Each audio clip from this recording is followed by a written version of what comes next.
Clean Energy Ministerial. We are a global clean energy community of the world's largest and leading countries, companies, and international experts. We work together to achieve one mission: accelerate clean energy transitions. It's about international collaboration in action to the good of each and for the good of all. The Clean Energy Ministerial has 20 active work streams that span the energy spectrum, with colleagues collaborating around the world. I co-chair the SEM's work on smart grids. I work with Brazil co-leading the 21st Century Power Partnership. And I coordinate the SEM electric vehicle solution. I coordinate the work on regional and global interconnection. I co-lead the SEM's work on a sustainable biofuture. I co-lead work on nuclear innovation. And I work in biofuels and flexibility. And I'm coordinating work on decarbonizing industry. I coordinate CCUS initiative. I co-chair the SEM's hydrogen initiative. And we coordinate work on long-term energy scenarios initiative. And I coordinate work to promote zero-emission commercial vehicles. And I participate in the work on clean energy education and empowerment. We co-chair Clean Energy Ministerial's steering committee and was a proud host of SEM 11. I also co-chair the SEM steering committee and lead the Chilean team hosting SEM 12 this year. Our global clean energy community is working hard to bring insight, inspiration, and impact. But despite the progress being made, we know that much more needs to be done. Global clean energy deployment this decade must be many times faster than the last. This is not incremental change, but monumental change. Not a small step, but a giant leap. And so, as we look forward, we know that it is time to set a bold course for the SEM, one that looks to supercharge the scale of clean energy deployment, one that looks to supercharge action across every sector of the economy, and one that looks to supercharge inclusive action across all parts of society. This is a critical year for raising clean energy ambition, and the SEM is a critical platform for taking clean energy action. Welcome to the 12th Clean Energy Ministerial.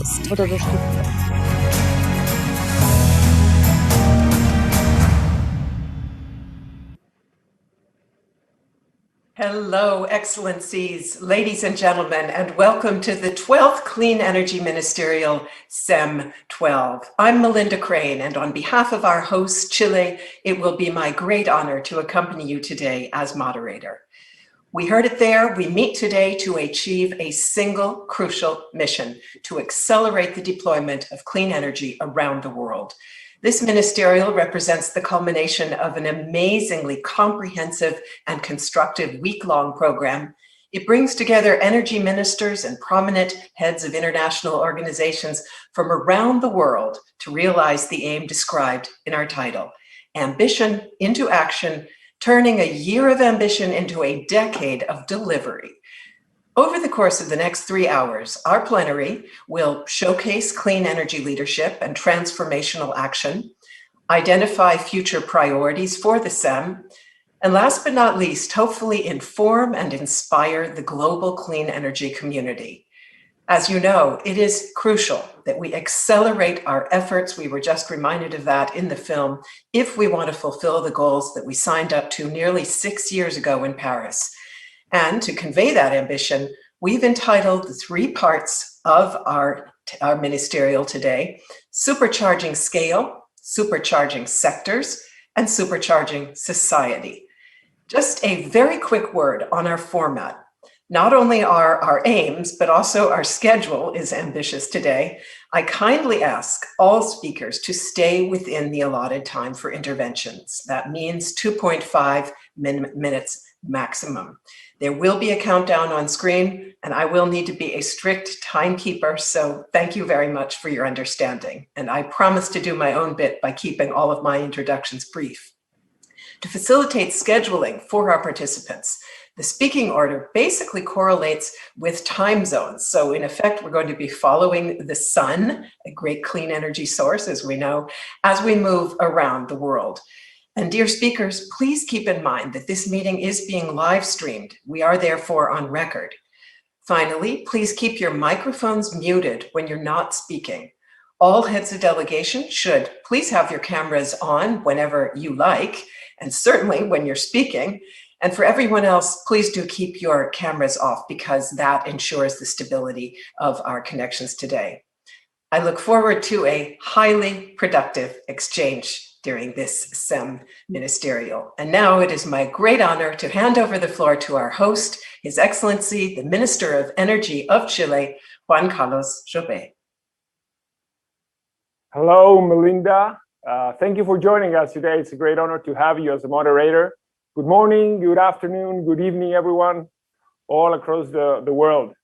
Your Excellencies, distinguished guests, colleagues, and friends, and all of those watching around the world, welcome.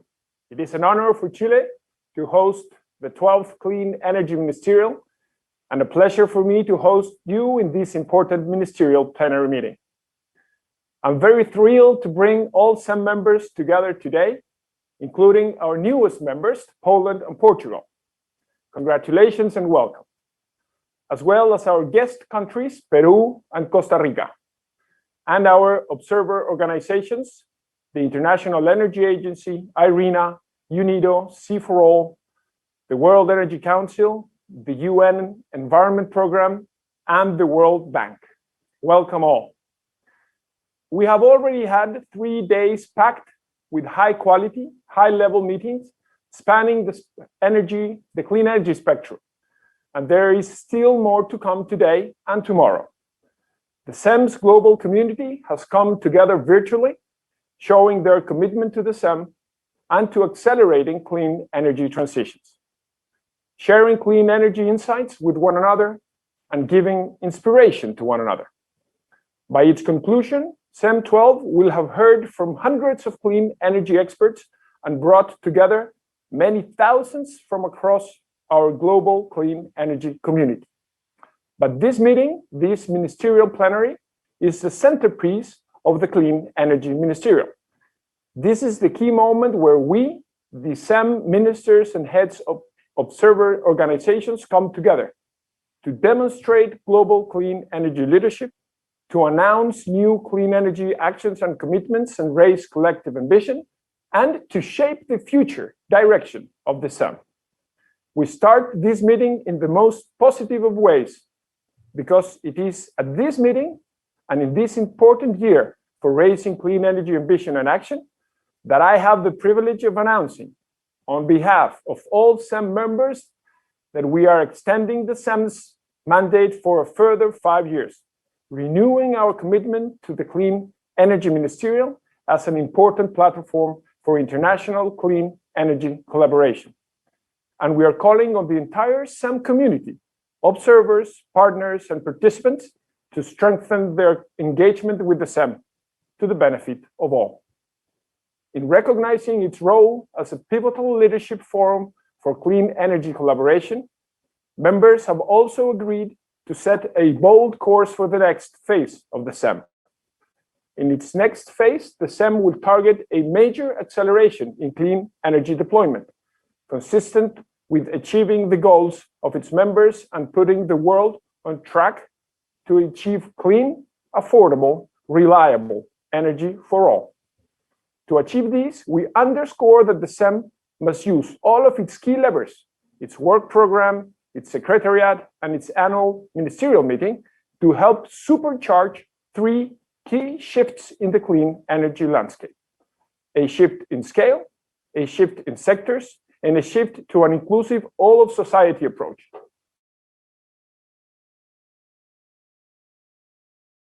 The SEM to take forward practical action to help achieve these shifts. What can each of us bring to the SEM community to help achieve these shifts faster, cheaper, more effectively? Last year, at our SEM 11 meeting hosted by Saudi Arabia, we called for more work on decarbonizing heavy industry and on the socio-economic aspects of clean energy transitions.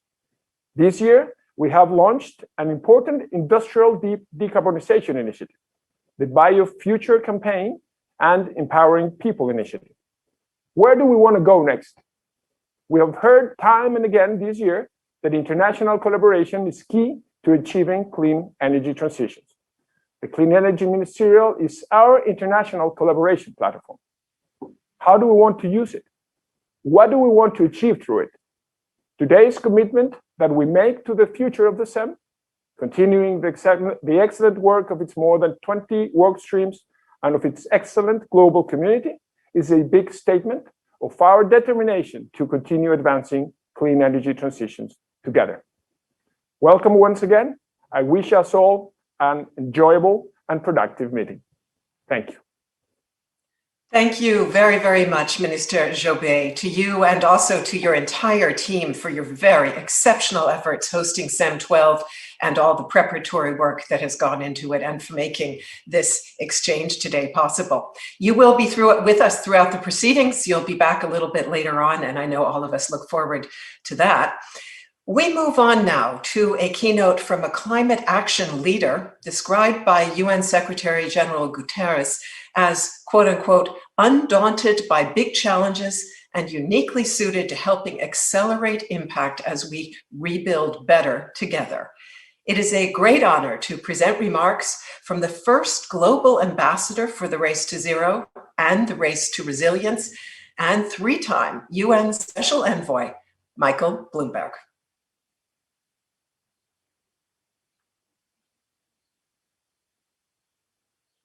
Minister Jobé, Your Excellencies, I'm glad to speak with you all today. The work you do is critical to driving the global transition to clean energy.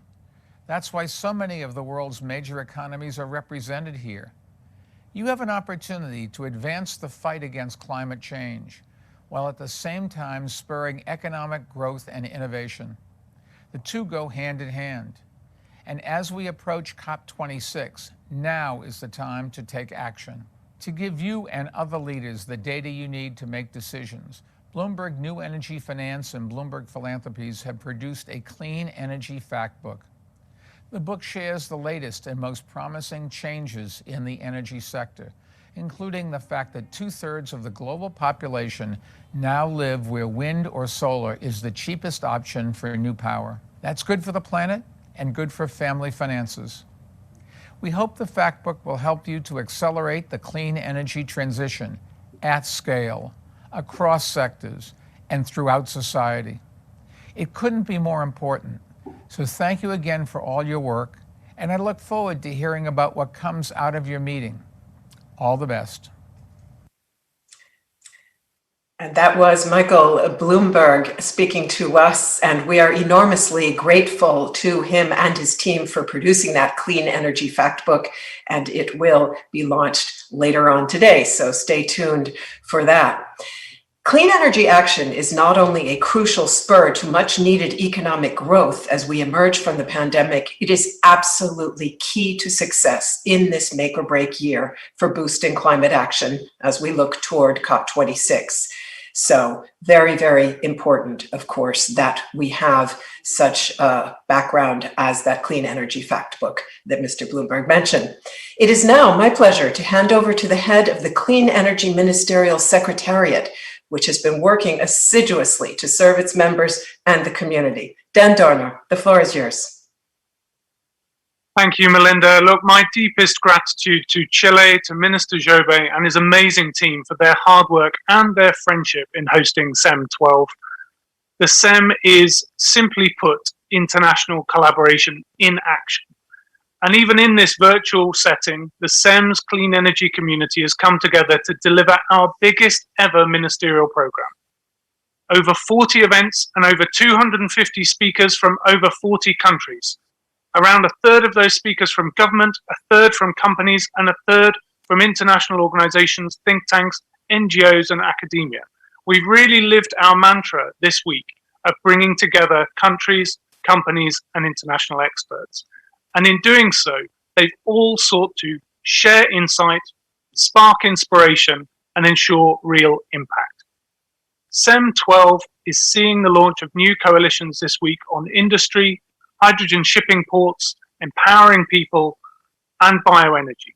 Evolution of work streams on super efficient appliances, long-term energy scenarios and power system flexibility, new global calls to action on zero-emission commercial vehicles, electric light-duty vehicles, and product efficiency, launches of major new reports on energy transitions, investment and finance, industrial decarbonisation, nuclear's role in net zero, smart grids, EVs and hydrogen. Overall, we will leave SEM12 with a strong and strengthening work programme consisting of over 20 work streams.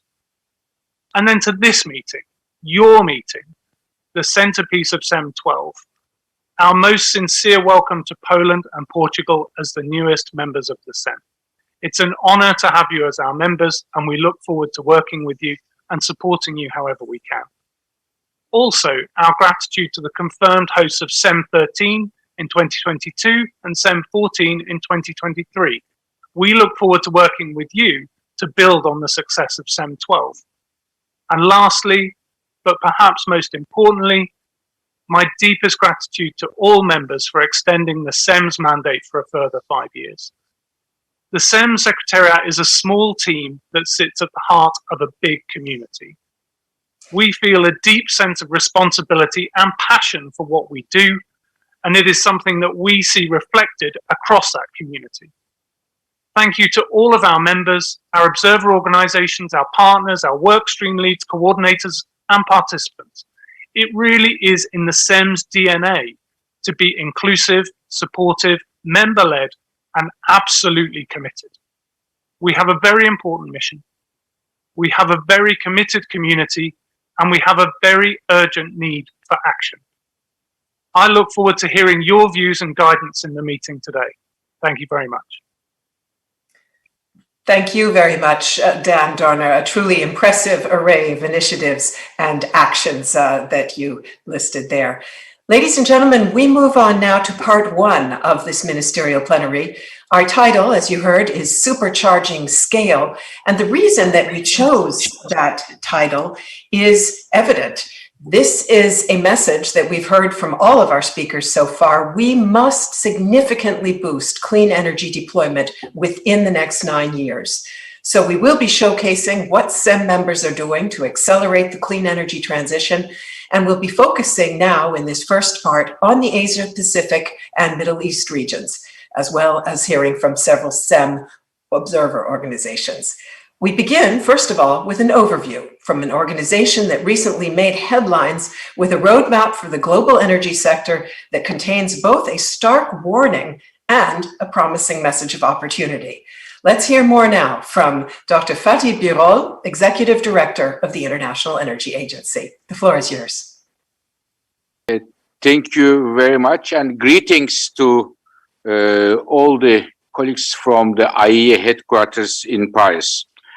First of all, may I congratulate Minister Jobe for organizing such an excellent meeting, bringing so many governments, thought leaders, business leaders together.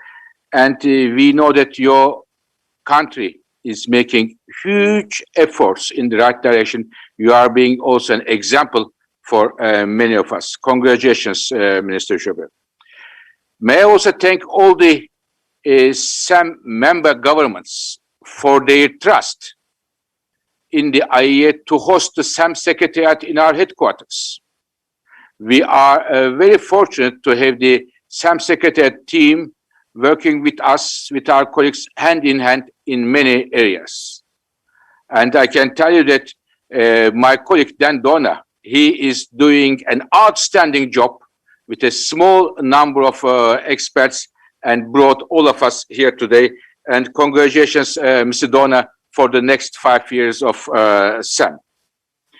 Now, while we all acknowledge that the momentum to address the net zero by 2050 is growing, and when I look at the governments here, almost all of them, if I am not wrong, made commitments to net zero by 2050, we at the same time observe that there is a growing gap between what the government commitments are and what is happening in the real life today. Our numbers show, we are a data-driven organization, we look at data.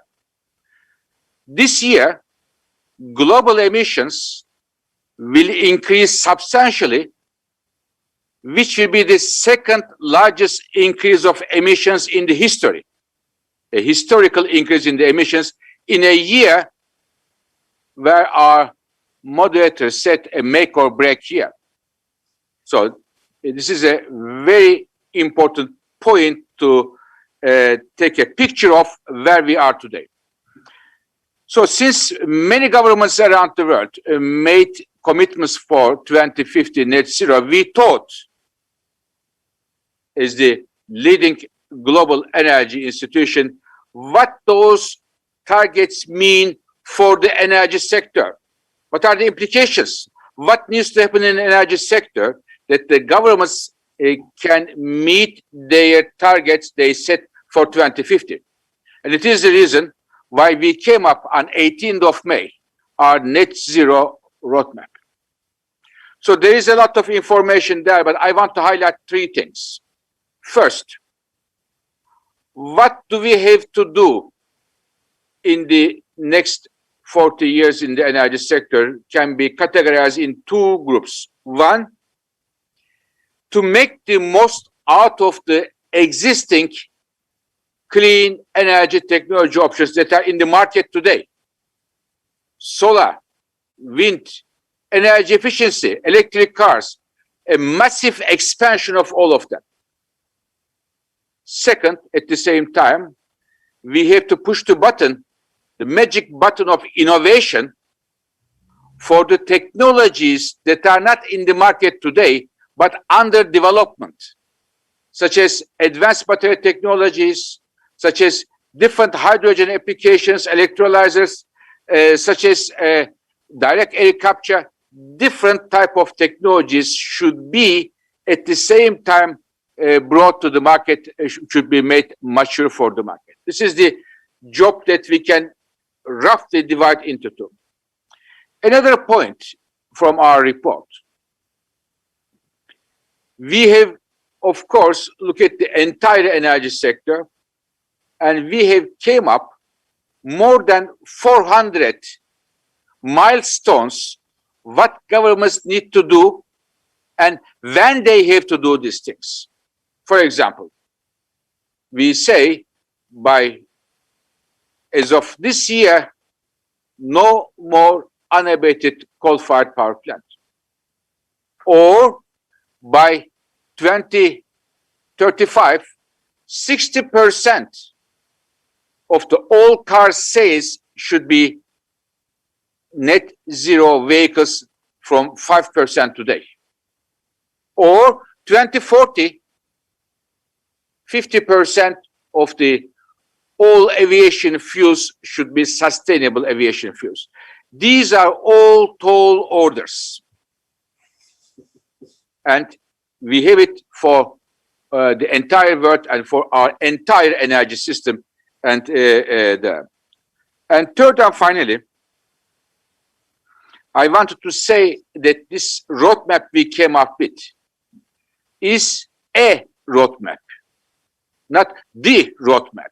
Every country has its own circumstances. They have to make their own roadmap, and some of the countries are requesting us to work together to build their roadmap on the basis of our global roadmap. We are going to work together.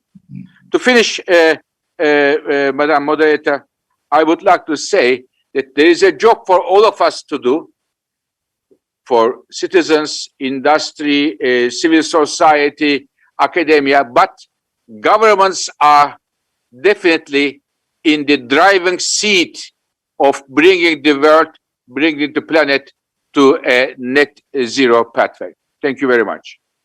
Thank you very much, Fatih Birol. The International Energy Agency's net zero report set out in no uncertain terms the scale and the urgency of what's required. So thank you very much for underlining that.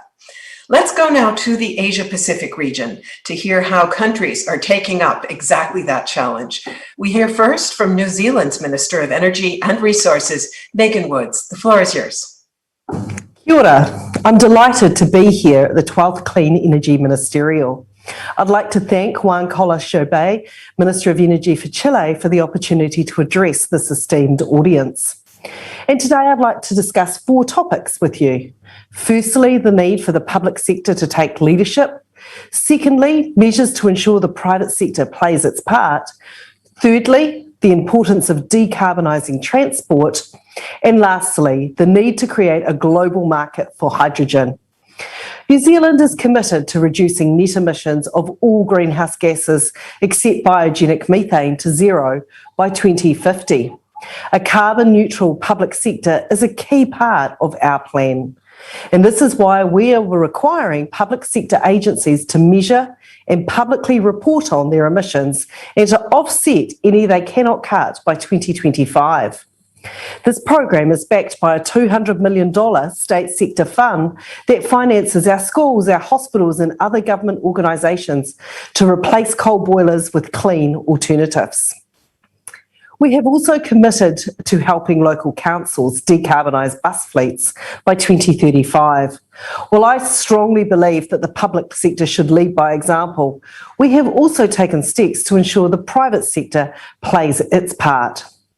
The majority of large New Zealand firms provide limited or no information on climate change or are reporting in inconsistent ways. To address this, our government has introduced legislation to make climate-related disclosures mandatory for some organisations that participate in financial markets. Decarbonising transport is another part of our 2050 target. Adoption of electric vehicles represents the most significant opportunity to reduce transport emissions in our country.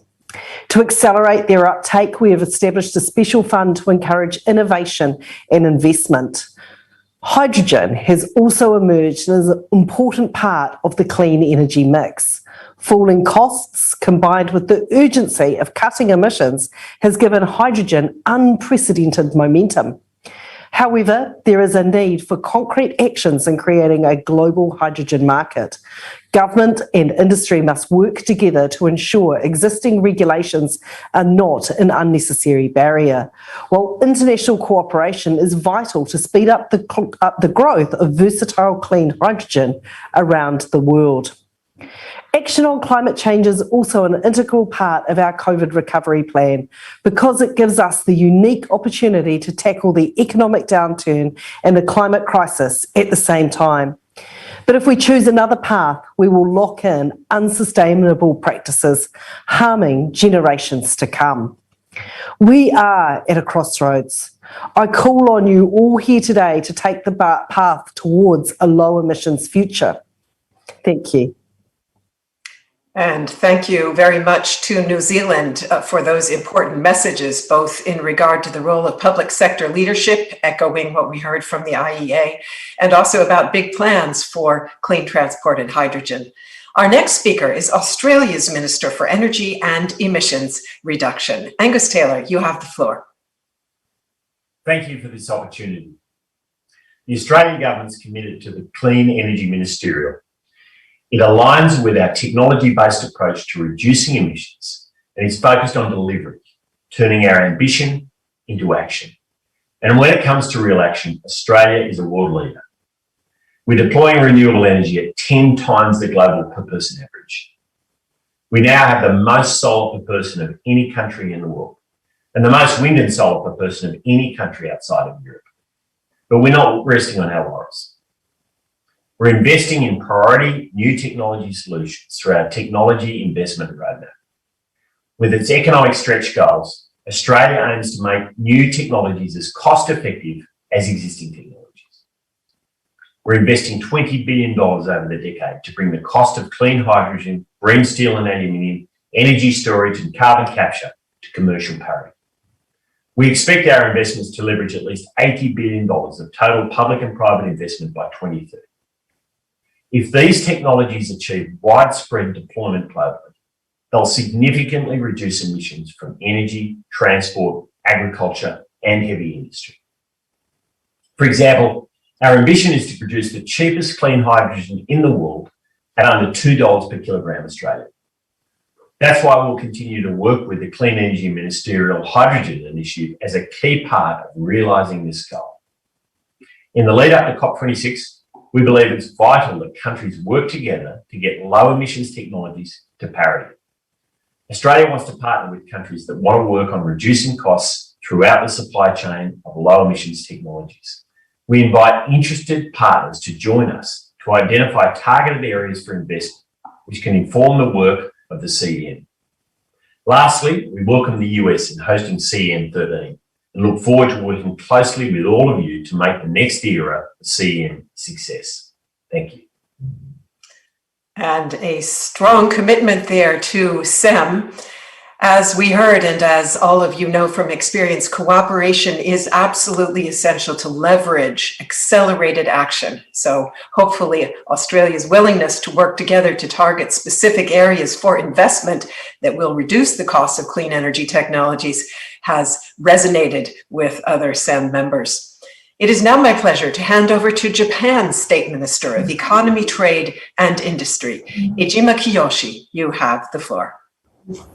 Well, thank you so much for introduction. My name is Kiyoshi Ejima, State Minister of Economy, Trade and Industry of Japan. To the host of the SEM 12, Juan Carlos Jobet, Minister of Energy, and the Chilean government colleagues, Mr. Dan Dorner, Head of the Clean Energy Ministerial Secretariat, and all staff in the SEM Secretariat, I would like to express my sincere appreciation for your contribution to holding the SEM 12. Japan is placing emphasis on innovation towards its challenging goal of achieving carbon neutrality by 2050. At the end of last year, we formulated a green growth strategy aiming to promote innovation and social implementation in 14 key areas such as hydrogen, ammonia, carbon recycling technology, and offshore wind energy. In order to implement this strategy, we are mobilizing a wide range of policies, such as a 2 trillion yen fund for research and development, tax incentives, and regulatory reform. When promoting cleaner energy transitions, we also need to ensure an affordable and stable energy supply as the foundation of our society. Facing various challenges, it is necessary for each country to pursue an optimal energy mix, which will address its own national circumstances the best by utilizing a wide range of technologies. In addition to the introduction of renewable energy to the maximum extent and promotion of energy efficiency, it is important to utilize all fuels, all technologies in a well-balanced manner that includes nuclear power, hydrogen, ammonia, and decarbonization of fossil fuels by CCUS and carbon recycling technologies. Furthermore, international cooperation is essential to promote cleaner energy transitions globally. Japan will continue to support emerging countries in Asia and other regions whose energy demand will continue to expand. For example, we will help them develop a roadmap for their various transitions, as well as provide capacity building and finance and so on. And also, Japan hosts a series of international conferences on hydrogen, ammonia, carbon recycling, and so on, which is called Tokyo Beyond Zero Week every autumn in Japan. Finally, Japan believes that the SEM will continue to play an important role toward the global promotion and diffusion of clean energy. Thus, we have already disbursed 400,000 euros for the new SEM 3.0 activities.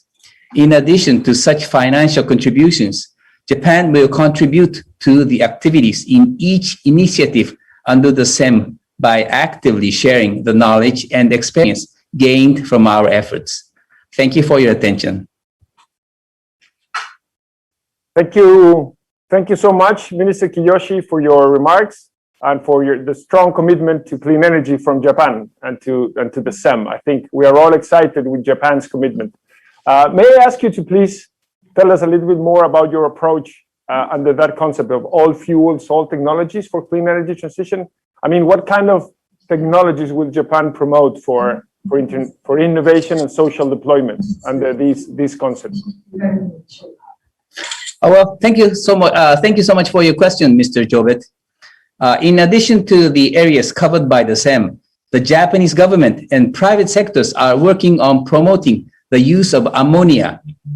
Japan expects that the co-firing technologies of ammonia and hydrogen, which are zero-emission fuels, will be a game changer, which will avoid a so-called lock-in and achieve emission reductions while utilizing existing power generation infrastructure.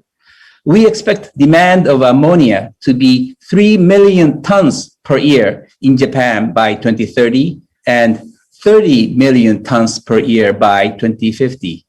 Japan will promote research and development and the establishment of a supply chain as a fuel for ships or industrial furnaces, as well as for co-firing and exclusive use in thermal power plants in order to expand the use of ammonia.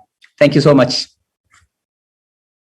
No, thank you. It's very exciting, all the progress you're making, and I look forward to working together. We expect to be a big exporter of green ammonia, so we have room there. It's very exciting to hear all the work that our members are making. The clock continues to tick, not just on climate goals, but also on achieving the Sustainable Development Goal on energy by 2030. Furthermore, another important stepping stone on the path to COP26, as you know, is the UN High-Level Dialogue on Energy this September, and we have one of its co-chairs with us here today. I also think that we have around 18 of the global champions for the UN High-Level Dialogue on Energy represented around the table, including Chile, of course. I want to welcome Damilola Ogunbiyi, the CEO of SEforALL and the UNSG's Special Representative and co-chair of the High-Level Dialogue. The floor is yours. Thank you very much, and thank you so much for Chile's leadership position at the High-Level Dialogue. It's great to see so many ministers and look forward to seeing you at our ministerial, which is starting in June. So ministers, distinguished guests, ladies and gentlemen, despite energy being a critical role in economic development and supporting people's health, livelihoods, the world remains severely off track to achieving SDG 7, which is affordable, reliable, sustainable, and modern energy by 2030. COVID-19 has shown us that energy access is the difference between life and death in many economies with very vulnerable people. As we talk about climate and climate emergency, we cannot leave anybody behind, and we have to think about continents that are actually suffering from energy poverty. We cannot achieve net zero by 2050 if we do not address universal access by 2030. Therefore, I plead with everybody today to include in the energy transition story, the energy access story, because it's a key part. With only 9 years to go, we need to be bold. We need to have urgent action. And as part of the high-level dialogue of which the UN Secretary General is convening, which is the first time in 40 years, the UN is convening a dialogue on energy. One of the critical steps that we would want from all countries, civil societies, businesses, is to sign up to energy compacts and show exactly how we're going to either do energy transition or how you're going to also assist other nations. I'd like us to hone in on 3 key words: equitable, just, and inclusive. It is critical that when we are talking about the energy access challenge and all the challenges we have to end poverty, energy is always there. And when we're talking about these different solutions and these technology advances, we should not forget Africa and South Asia in what we do. The data shows a strong correlation between energy poverty and energy consumption. So most of the countries that are energy poor are countries that we know as developing countries as well. But they are not the cause of climate change, and that also needs to be very important. Historically, you can see that Africa is responsible for barely 3% of global emissions, and sub-Saharan Africa, if you remove South Africa, is responsible for less than 1%. But they are the people facing the key challenges. The beauty about starting from such a low point is we don't have to think about how they transition, but we do have to think about how they have a clean energy growth path. And we need nations like yourselves and people on this call today, especially SEM, to also think about carrying all these other countries along. We already know the economics are in favor. I believe you can earn 93 cents in GDP for every dollar you spend on sustainable energy, which is huge. And in Africa, where I come from, especially Nigeria, a woman, an entrepreneur who's giving sustainable energy and nothing else can earn almost 59% of what she was earning before. So to all the colleagues here today, obviously I'm really excited to be here, but really want to keep the conversation going. And as we always talk about energy transition, we truly cannot forget about the global South and truly leaving no one behind. So thank you so much for listening to me. Thank you to Damilolo Ogunbiyi. Great to see you again. And we greatly appreciate your very clear reminder that to succeed, this clean energy transition must be just and inclusive. And in fact, we're going to be picking up on that later on in the third part of this plenary. It has been nearly 3 years since the Fridays for Future movement brought generational justice to the fore of the climate action movement. So let's now take a few minutes to hear the voices of young people. Student Energy and the SDG 7 Youth Constituency have conducted a youth survey on the topics of our plenary. Respondents were asked to choose among several options in terms of priority technologies and actions that they expect from governments. We'll now hear the results that pertain to our focus in this part of the plenary on scale and priorities. Let's go to that video.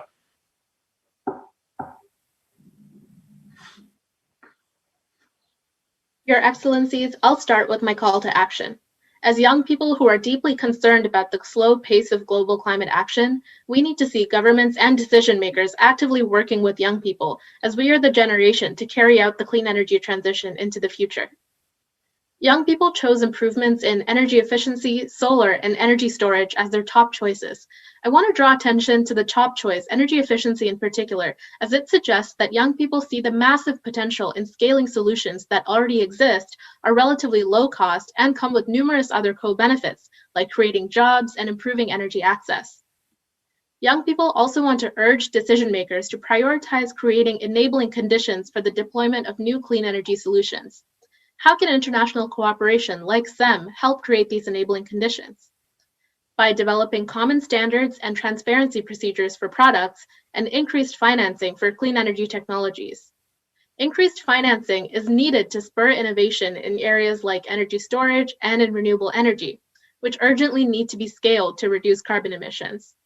Engaging with young people and investing in youth-led solutions is the key to reaching the scale of action we need to tackle the climate crisis. As young people, we want to play an active role in SEM and other international partnerships to strengthen ongoing work and to bring increased ambition and innovation in the areas where we need to see bolder action. Thank you.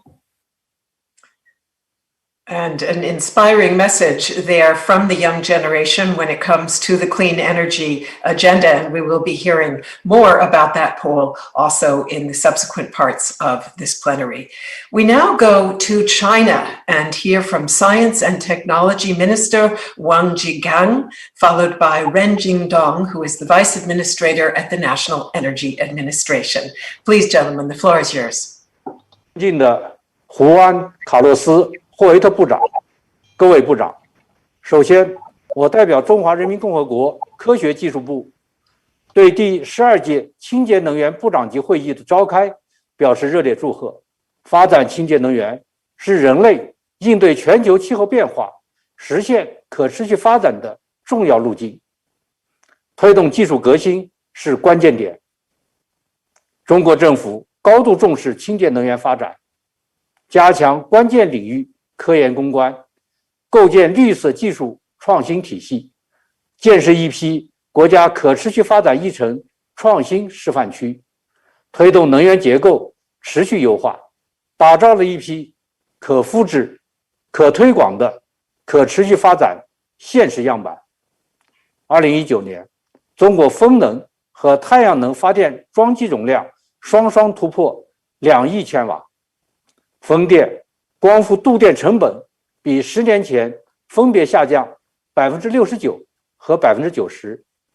2020年，中国新能源汽车产量达到136.6万辆。新冠肺炎疫情再次提醒我们，人类是一个休息与共的命运共同体。只有齐心协力、携手合作，才能应对全球性风险挑战。面向未来，中国政府将坚持以创新、协调、绿色、开放、共享的新发展理念为引领，紧紧围绕实现中国政府郑重承诺的2030年碳达峰、2060年碳中和目标，持续加强清洁能源研发部署，在推动高质量发展中促进经济增长、社会进步、产业结构全面绿色转型。目前，中国科技部正在加快制定科技支撑碳达峰、碳中和行动方案、技术路线图，全面推进研发攻关、平台建设、成果示范和国际科技合作，努力为碳达峰、碳中和提供更多有效的科技创新方法和答案。我们愿意在清洁能源部长级会议框架下，与各国不断深化新能源汽车、智能电网、氢能等领域的交流合作，学习借鉴最佳创新实践，共同推进全球清洁能源发展，共建清洁美丽的地球家园。谢谢大家。尊敬的胡安部长、丹多纳秘书长，各位部长阁下，大家好，非常高兴以这种特殊的形式与大家会面。智利有句谚语，好朋友恰似天上的星辰，相距遥远却彼此辉映。中国人讲，治和者不以山海为远。我们虽远隔重洋，但推动清洁能源发展的共同目标使我们所有人紧紧相连。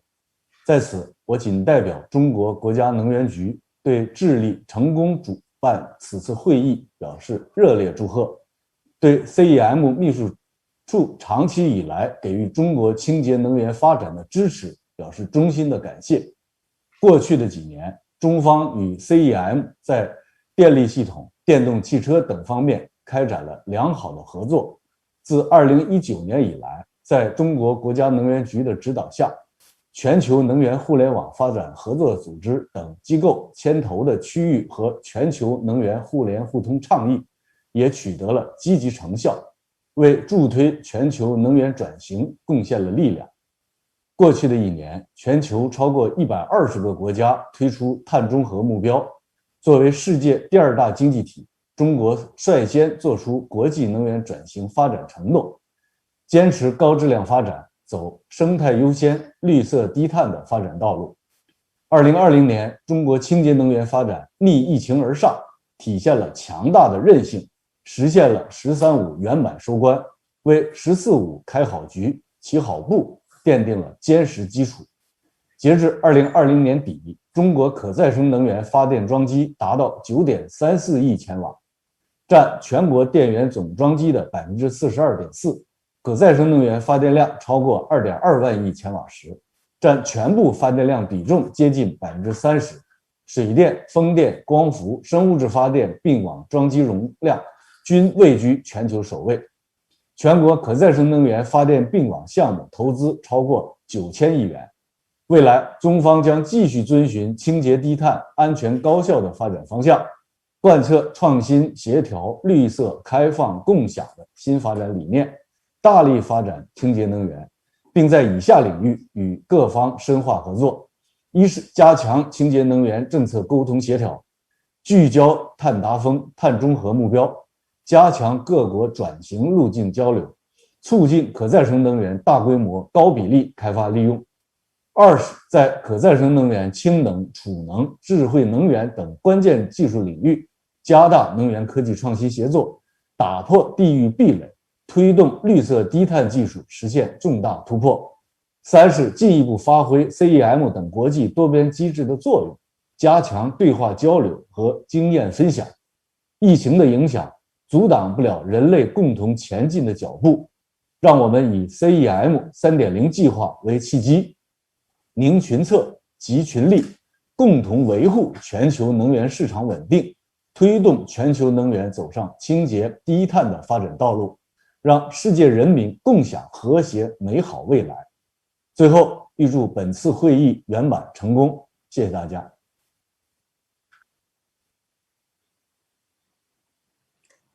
And we are very grateful to both the Minister and the Vice Administrator for those statements and contributions. And it's encouraging to hear about the actions underway in the Ministry of Science and Technology to operationalize China's carbon peaking and carbon neutrality commitments, moving from ambition to action, of course, being the overarching title of this SEM 12. And we also heard both speakers underlining quite concretely how international collaboration and sharing best practices can help SEM members with deployment of new energy vehicles, smart grids, hydrogen, and other clean energy technologies and solutions. Again, cooperation, a crucial lever for scaling up. So it's great to hear about that. We will now turn to Korea. Mr. Ho-Yeon Lee is Director General for Energy Innovation Policy at the Ministry of Trade, Industry, and Energy. You have the floor. Thank you, Melinda. I'd like to begin by extending my sincere gratitude to the Secretariat and the government of Chile for organizing this wonderful event. As you know, Korea is actively pursuing its energy transition by expanding renewables while gradually reducing fossil fuel energy. As a result, we have installed 12.6 gigawatts of renewable energy over the past 3 years, which amount to nearly half of the total installed renewable capacity. The cost of solar photovoltaic electricity has also declined by 20%. Korea has also made remarkable achievements in the hydrogen sector, such as deploying the largest number of hydrogen vehicles and hydrogen fuel cells on the global market in 2019 and 2020. To accelerate our clean energy transition, Korea has announced its vision for achieving carbon neutrality by 2050. And we are currently formulating more specific actions plan to make this a reality. Going forward, Korea plans to speed up the reduction of the share of fossil fuels, expand renewable while enhancing grid integration, establish infrastructure for the hydrogen economy, and accelerate the transition towards friendly mobility to ultimately usher in the era of carbon neutrality. During the P4G summit hosted by Korea a few days ago, participants agreed on the need to innovate global energy system and support developed countries to pursue economic growth based on clean energy. Finally, Korea agrees on the SEM 3.0 decision to strengthen its target and enhance efficiency of work stream activities. Furthermore, I believe it is very much meaningful that we have announced the first ministerial statement at the SEM level. In line with this, the Korean government will make its best efforts, including raising its NDC target and establishing its carbon neutrality innovation strategy. Thank you. And thank you very much, Mr. Lee, for your remarks. It's very exciting to hear about Korea's Green New Deal and also investments in sustainable transport, smart grids, and hydrogen. Let us now move to the Middle East, a region that illustrates the truly transformative nature of this clean energy transition. We hear from SEM members there, beginning with the United Arab Emirates. It's a pleasure to have Sharif Al-Olama, Undersecretary of Energy, with us today. Excellency, the floor is yours.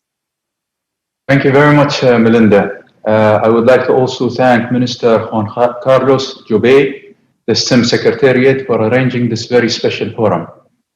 Your Excellencies, delegates, colleagues, and friends, I am really honored to be here today amongst global leaders and visionaries to address, on behalf of the United Arab Emirates, energy cooperation, transition, and climate action. The UAE is a firm believer that the energy transition is the biggest social, ecological, and economic opportunity we face globally. And as many have highlighted over the past few days, one of the biggest challenges the clean energy transition faces is scalability and commercial viability of the required technologies and solutions. We must increase our efforts to accelerate deployment and make clean energy accessible for all. I am proud to share that here in the UAE, we have scaled up quickly through setting ambitious targets in our Energy Strategy 2050. We have also addressed our regulations and policies to encourage investments and are working closely with the private sector to share both the risks and rewards across the value chain. Our first ambition was solar, and now we have over 2 gigawatts of installed capacity, an additional 4 gigawatts, which is committed and will be delivered in the next couple of years. It is a fact that with every single phase, we have been able to challenge the economics of solar. This is sustainable development in its true form, scalable and replicable. We are also on the way to deliver our peaceful nuclear project, 4 reactors with a total capacity of 5.6 gigawatts of clean energy. In fact, Baraki Unit 1 is now feeding into the grid with 1,400 megawatts of power and helping us pursue our clean energy ambitions. The UAE is also home to the Middle East's first commercial-scale CO2 plant, capturing 800,000 tons of CO2 from the iron and steel industry. And by 2030, we will expand this capacity by 5-fold, aiming to capture 5 million tons of CO2 annually. But we cannot simply rest on what we have achieved to date, and our ambition does not stop here. As we continue to work relentlessly on our diversification strategy and pursuit of different sources of energy to ensure resilience of our energy mix, hydrogen in its all various colors is our next target. Hydrogen will be pivotal towards achieving the Paris Agreement and will help us further enhance our resilience to threats of climate change. Our commitment to SEM remains strong, and we know that we cannot do this alone. Collaboration between nations, industries, and sectors is key. SEM offers us tools and a platform to work together to accomplish more towards these shared goals. We look forward to continue working with you and be part of the future of clean energy cooperation. Thank you very much for your attention. Thank you, Undersecretary Al-Ulama, for that commitment to SEM and also for sharing the very impressive work going on in the UAE. Great to hear about your ambitions in solar, energy efficiency, hydrogen, nuclear, carbon capture and storage. Very impressive. It is now my honor to go to Saudi Arabia and to hand over to His Royal Highness Prince Abdulaziz, Minister of Energy and also host of the excellent 11th Clean Energy Ministerial that took place in parallel with the G20 Energy Ministerial last year. Let us hear now from His Royal Highness. Thank you, Chair. Dear colleagues, good afternoon or good evening, wherever you are. I would like to thank our host, Excellency Juan Joubert, for bringing us all in this important event. Also, I would like to thank the presenters and speakers for their input and presentations. I also would like to acknowledge the excellent spirit of international cooperation demonstrated by the government of Chile in hosting this event. Despite the difficulties of such circumstances, Clean Energy Ministerial SEM12 is a crucial moment for the Clean Energy Ministerial community. Today, we have the most critical players in clean energy field gathering around the virtual table. This represents what the Clean Energy Ministerial is all about. We're committed community of government, international organization, private sector players coming together to make a difference. As we are recovering from the implication of COVID-19, we continue our effort to advance energy transition pathways. All technological solutions and options are needed to recover faster and go from ambition to action. The theme of today's meeting is ambition to action, and it's timely. As leaders, you have an opportunity to shape the next clean energy decade together. We identify priority actions, circular carbon economy framework provide a pragmatic approach for scaling up ambition in our priorities. It is a holistic, integrated, and inclusive approach that enables each nation to define its own priority for achieving cleaner and sustainable energy system based on national circumstances and capabilities. Saudi Arabia has taken serious steps to enable the circular carbon economy framework through its Circular Carbon Economy National Program, the Saudi Green Initiative, the Middle East Green Initiative. We believe that Clean Energy Ministerial is an essential platform for international collaboration to accelerate deployment of technologies needed to advance the circular carbon economy. I wish you all a successful and fruitful meeting, and I look forward to seeing what we can achieve together. Thank you. And very good to hear there, both about that forward-looking circular carbon economy program, as well as the Saudi Green Initiative and the Middle East Green Initiative. Again, all of them illustrating our theme of turning ambition into action. To conclude this first part of our plenary, I'd like to now turn to an international organization that's a key player in setting the global environmental agenda and in promoting the environmental dimension of sustainable development within the United Nations system. The UN Environment Programme's work on energy is invaluable. Currently, it is one of the co-leads preparing for the energy transition track of the high-level dialogue on energy called for by the UN General Assembly. It's a pleasure now to hand over to Inge Andersen, UN Undersecretary General and Executive Director of UNEP. Please, you have the floor.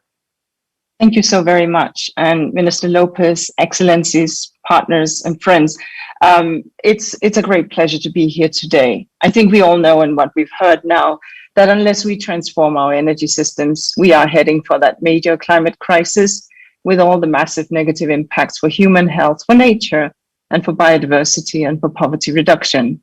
The science is clear that we need to reduce by 45% by 2030 and reach net zero by 2050. We all understand that. So we need that clean and efficient energy to deliver these reductions while ending energy poverty, as we heard from my colleague, for hundreds of millions of people. And we need to do that. And here I would like to highlight that the UNEP emissions gap report stress that the G20 nations, many of whom are members of the SEM, carry a special responsibility with 78% of global emissions. So I'll come to you with just four messages. The first is that many technologies already exist. We have to use them right now. In the IEA's recent net zero pathway publications, most of the reductions in CO2 emissions between now and 2030 are based on current technologies.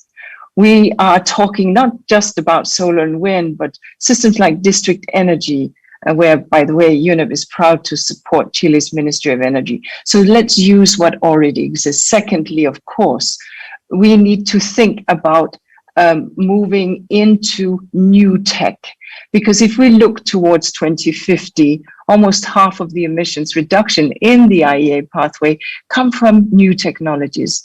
So governments should increase their spending on research and development.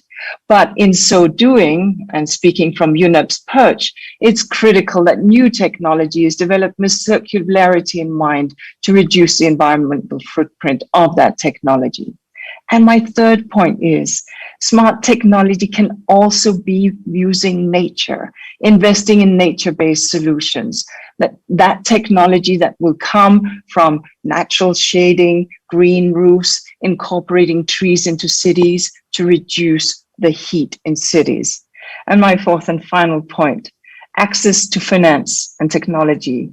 New energy technologies need to flow to developing and emerging economies, along with the funding that makes their deployment possible, or we simply will not solve the climate challenge. So clean and efficient energy is one of our best bets to bequeath future generations a healthy, sustainable planet. We have the tools and we know how, and the know-how to achieve that net zero future for people and for the planet. We now have to use it. Thank you. Many thanks to UN Undersecretary General Anderson for those very clear words and also for your ongoing dedication to truly sustainable development, including within the energy sector. This wraps up part one of the SEM 12 Ministerial Plenary. I thank all of our speakers for your contributions in this first part, and also I thank the audience for your attention. We've heard some great messages regarding commitment to the SEM, regarding commitment to scaling up individual and collective action on deployment of clean energy technologies, and commitment to a greater scale of ambition and action in the years ahead. So let's now move on to part two of our SEM plenary, in which we're going to drill deeper on supercharging sectors. And you may wonder what we mean by that, because clearly clean energy transitions typically, of course, begin in the sector of power generation. But while that's where they begin, they must not end there. If we want to accelerate the transition, we need to look beyond electricity generation to transport, industry, buildings, and more. The SEM is already working in many of these areas, as you've heard. Where and how should it do more? What can energy ministries and ministers do to leverage their leadership to promote systemic change? And how can the Clean Energy Ministerial, its members, and the global community support the shift to an every sector, whole of government approach to clean energy deployment? Those are our key questions in this second part of our plenary. And to kick off, it is my pleasure to introduce the Secretary of Power for the Government of India, Alok Kumar. You have the floor. Thank you so much. I am delighted to be speaking at this SEM 12, and I extend my gratitude to our host, the Government of Chile, and the SEM Secretariat. I also convey the greetings from our Minister, Mr. R.K. Singh, our Minister for Power and Renewable Energy, who is not able to attend for some unavoidable reasons. Our association with SEM has been very old. We have been its founder member, and we intend and we are working for strengthening the SEM furthermore. I am also pleased to announce that we will be hosting the SEM 14 in India, and I look forward to meet all the members in India. We also recognize the contribution of SEM in taking forward the energy transition and deployment of clean energy technologies. We are very happy to be part with SEM.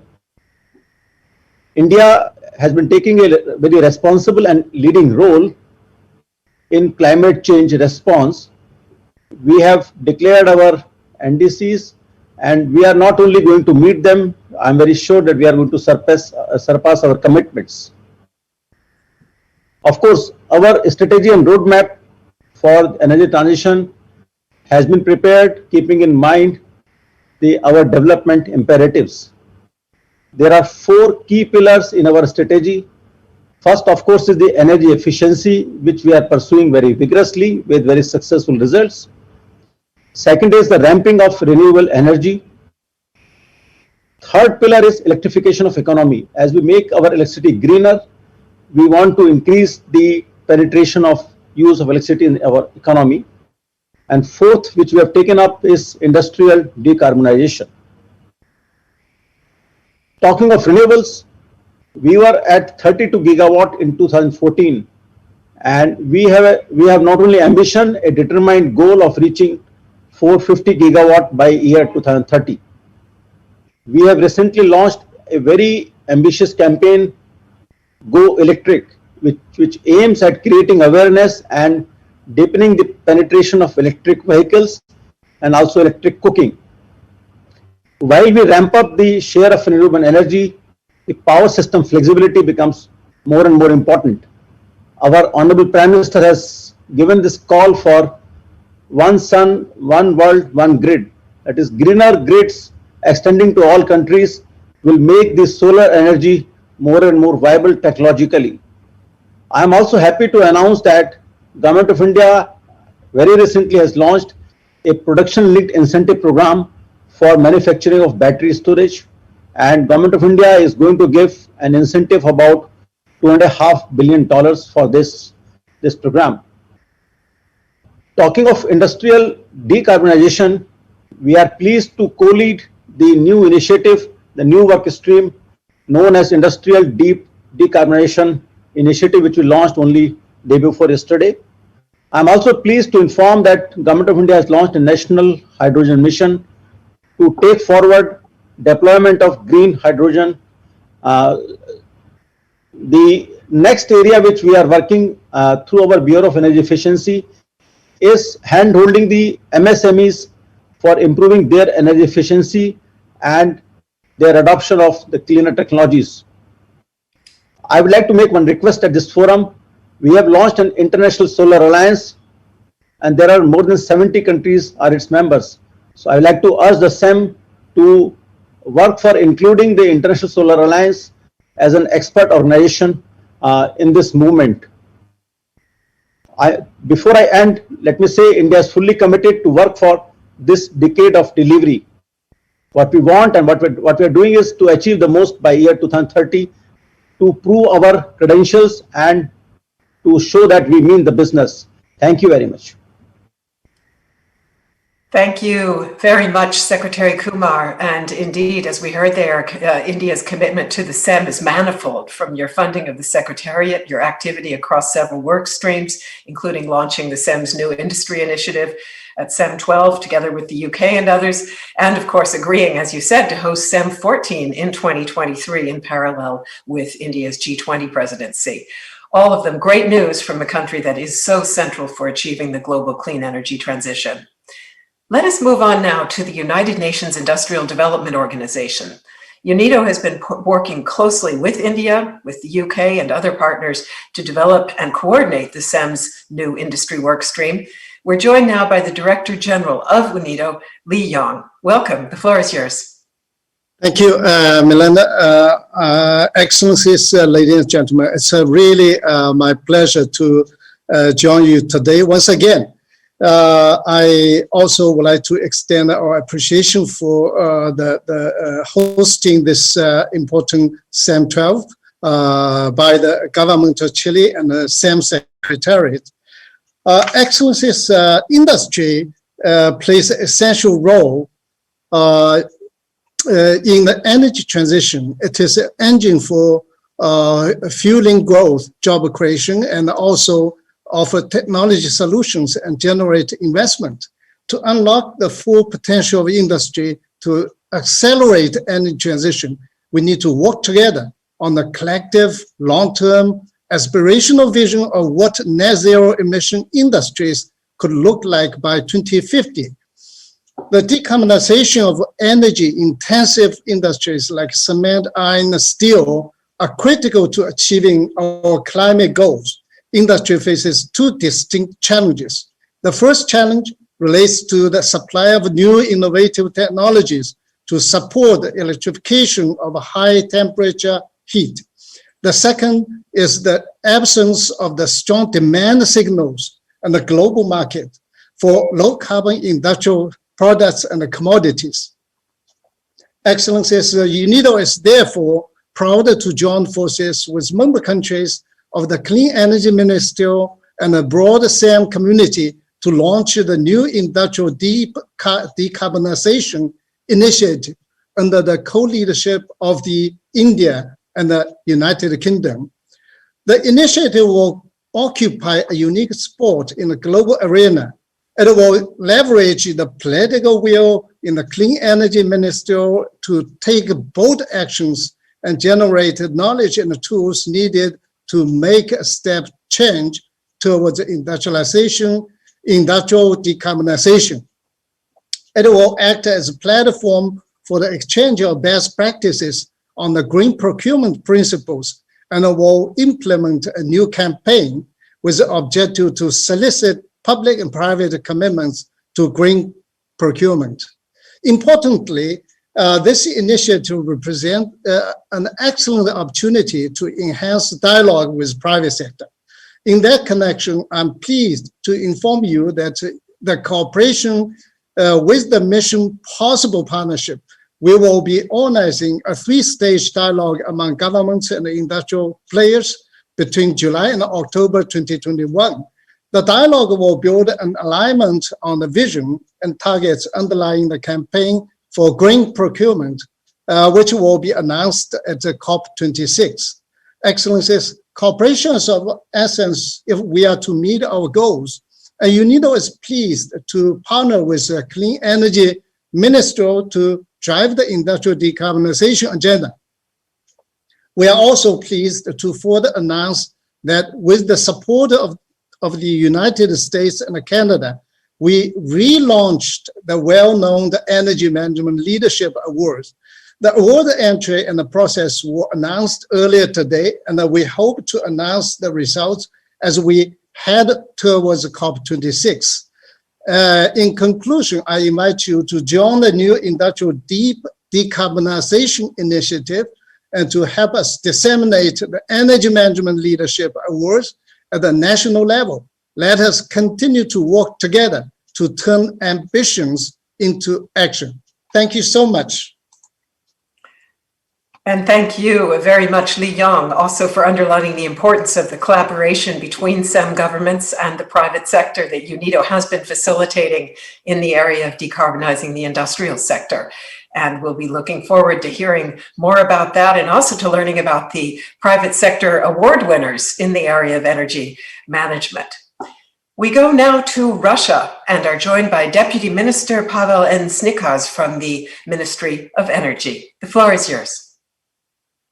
Good day, dear colleagues. From the platform of St. Petersburg International Economic Forum, let me welcome you, the Republic of Chile,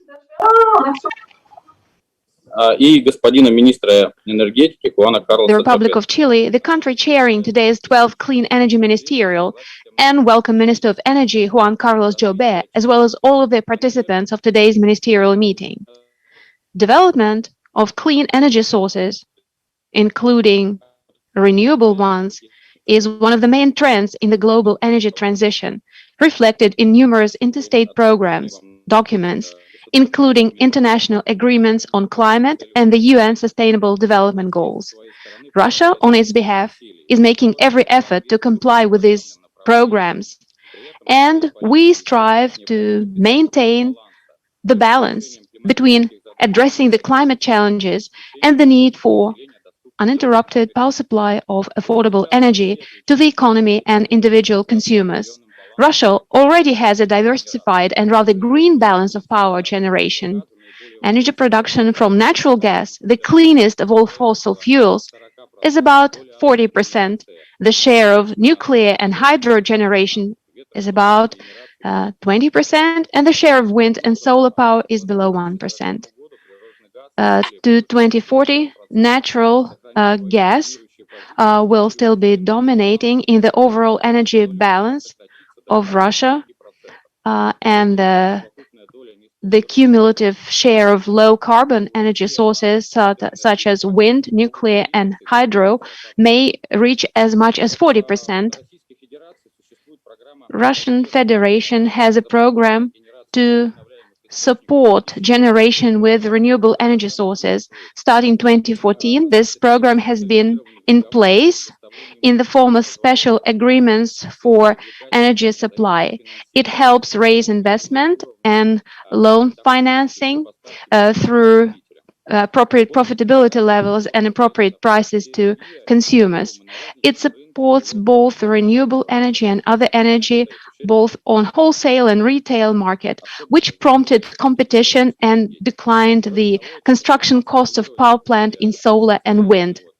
Also, it fosters machine engineering industry to further develop the renewable energy sources. The government decided to extend the program through 2023-2035 to commission about 7 gigawatts of extra power. And the format of those contracts has been improved, and we're moving from low cost-based contracts to low price-based contracts, which will help us create a more efficient power generation. Compared to other countries, we do not directly support investors in green energy. What we do is we bet on transparent market mechanisms that help the market players be more confident in this competitive environment, of course, given their special features. The result of this policy is about more than 3 gigawatts of installed power, and through 2035, we hope to reach 6 gigawatt of commissioned power. Russia has recently adopted regulations that help producers sell surplus of power. The owners of microgeneration turn into active consumers, which can optimize their schedule of consumption through own sources, and they can also sell the surplus of power to local grids. It is also important for us to create the system of so-called carbon neutrality or low carbon or energy sources. We have implemented certificates of energy origin in the Russian Federation. Those certificates confirm the zero carbon or low carbon origin of power. And we hope to implement this system in near future and consolidate it with similar systems on the international scale.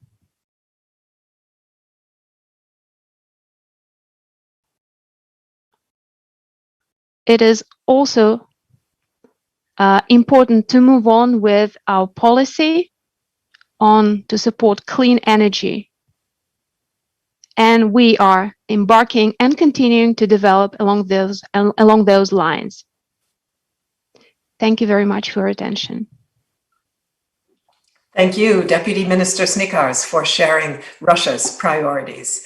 Next up is Finland's Minister of Economic Affairs, Mike Lintilä. It is a pleasure to have you with us. The floor is yours.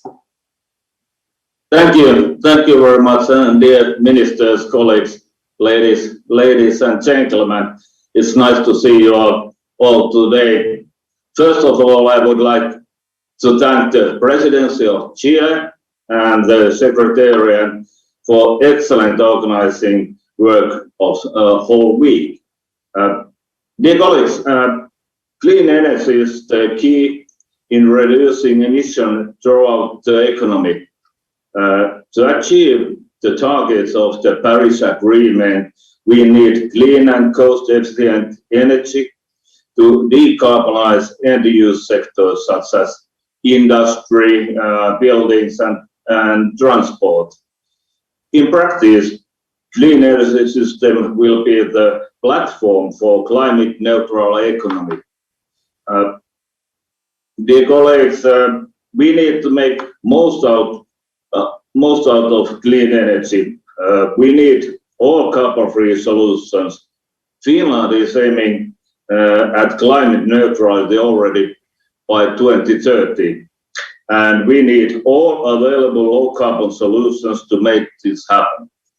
We have to also invest in innovations enabling energy sectors integration such as batteries, low-carbon hydrogen, and digitalization.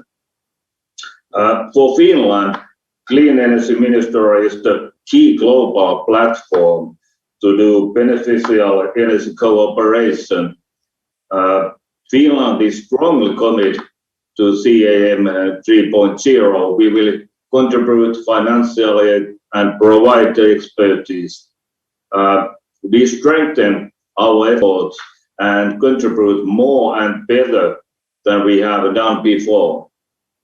Finland is ready and willing to cooperate in all sectors. Thank you. And thank you very much to Minister Lintilä for that look at your own country's actions. And as you said, Finland is an early mover aiming to reach climate neutrality by 2035. Can I quickly ask you how this challenge will be turned into a business opportunity and what role global clean energy cooperation will play in that? Yes, thank you. Thank you. Excellent question. I think that this is possible to Finland, and ambitious climate targets boost innovations and investments. But even more important is that we have enabling regulation and incentives to make companies invest, because this is a driver for the investment. Solving climate change is a huge global opportunity to clean energy business. For example, in Finland, we are currently seeing an investment boom in wind power and batteries. During the next 5 years, we might see something similar in hydrogen and power-to-X solutions. And no one can solve the challenge or make business cases successful alone. And as we set targets together, we also have to act together. And this is where we need CEM and facilitate global energy action. Thank you. Thank you very much, Minister Lintilä. And we stay in Scandinavia and hear now from the State Secretary at the Ministry of Petroleum and Energy of Norway, Lars Andreas Lunde. The floor is yours. Thank you very much, ladies and gentlemen. I'm very pleased to see the stronger clean energy ambitions and enhanced international collaborations that we see here at this Clean Energy Ministerial. Last year, Norway announced that we will increase our climate ambitions, setting a target of reducing our greenhouse gas emissions by 50 to 55% in 2030 compared to our 1990 level. Recently, the government presented our climate action plan to reach that target, giving priority to electrification and market-based solutions with a strong emphasis on carbon pricing. We believe that efficient carbon pricing is crucial to phase out fossil fuels and replace it by renewable energy, which is absolutely crucial if we are to reach the Paris Agreement goals. Increasing the use of renewable electricity for new purposes and in various sectors will be important in the coming years. Both electrification and the use of hydrogen should play an excellent role in efforts to reach a low-emission society. Norway contributes to the energy transition by mobilizing our comparative advantages, including renewable electric power and offshore technology. We have a solid foundation for developing offshore wind power, hydrogen, and carbon capture and storage. One of the single largest projects this government has put forward is the Longship carbon capture and storage project. Longship will capture CO2 from industrial sources and transport it by ship to a reservoir in the North Sea. The storage facility has the capacity to receive CO2 from other countries as well as from Norwegian sources. Hopefully, this will lower the cost of decarbonization in a number of European countries. I believe collaboration is key to unlock the potential of carbon capture and storage on a global scale. I therefore appreciate the work of the CEM CCUS initiative and a great collaboration with other countries. Norway welcomes the continuation of SEM in order to facilitate stronger collaboration across national borders. We welcome a cross-sectoral approach in the next phase of SEM, but however, clean energy transitions and low-carbon technologies should remain at the heart of SEM collaborations. So thank you very much for your attention. And thank you very much, State Secretary. It is absolutely fascinating to hear about the work you're doing on carbon capture and storage and your engagement, of course, with the SEM CCUS initiative. I will just give a very gentle reminder to everyone. If you are not speaking, please keep your microphones on mute because we are getting some interference on the audio. You probably hear it, in fact, right now. So please do mute your microphones if you are not speaking. We go to Sweden now, and it's an honor to hand over to the Minister for Energy and Digital Development, Anders Ygeman. Welcome. Excellencies, ladies and gentlemen, let us take this opportunity to recall the importance of international collaboration, long-term policies and near-term implementation to drastically reduce greenhouse gas emissions. This is in line with our shared international goals. The transition into a green and sustainable energy system will be a key in reaching those goals, but we must not forget to take the necessary actions. Sweden is aiming to become one of the first fossil-free welfare nations in the world. To reach that goal, we need to drastically reduce greenhouse gas emissions in transport, industry, by electrification and transition to sustainable, renewable fuels. This will require a whole system approach with dialogue and cooperation between all actors in the energy system. The government's initiative Fossil Free Sweden is one such example where cross-sectorial coordination has come to be a success factor. 22 different industries have produced their own roadmaps to show how they can enhance their competitiveness by going fossil-free or climate neutral by 2045. Another example is the collaboration agreement between Volvo Group and the Swedish steelmaker SSAB. The aim is to produce the world's first vehicles made of fossil-free steel. The first vehicles are expected later this year. Sweden remains fully committed to CEM 3.0 and its mission to accelerate the clean energy transition. A year of ambition shall turn into a decade of delivery. In this regard, I'm happy to announce that Sweden will co-lead the new CEM initiative, the Flexibility Hub, with integration of higher shares of renewable energy. Power system flexibility will be key to fully unlock the green energy transition. I encourage more countries to join the Flexibility Hub, and I'm looking forward to another phase of successful collaboration within the CEM. Thank you very much for listening, and thank you, Minister Jobbet, for hosting this year's ministerial. And we are very grateful to Minister Ygeman for outlining Sweden's best practices to ensure a whole-of-system approach combined with cross-sector collaboration, and also for emphasizing the importance of international cooperation, including Sweden's strong commitment to SEM and its leading work on energy system flexibility within the SEM framework. Before we continue, I would like to bring in another set of results from our youth poll. The questions posed to members of the younger generation included an inquiry about how they would prioritize sectors and what actions they would like to see here.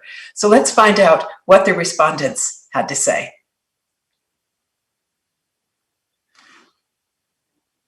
Your Excellencies, for the energy transition to be effective, it must have a robust scope and clear focus.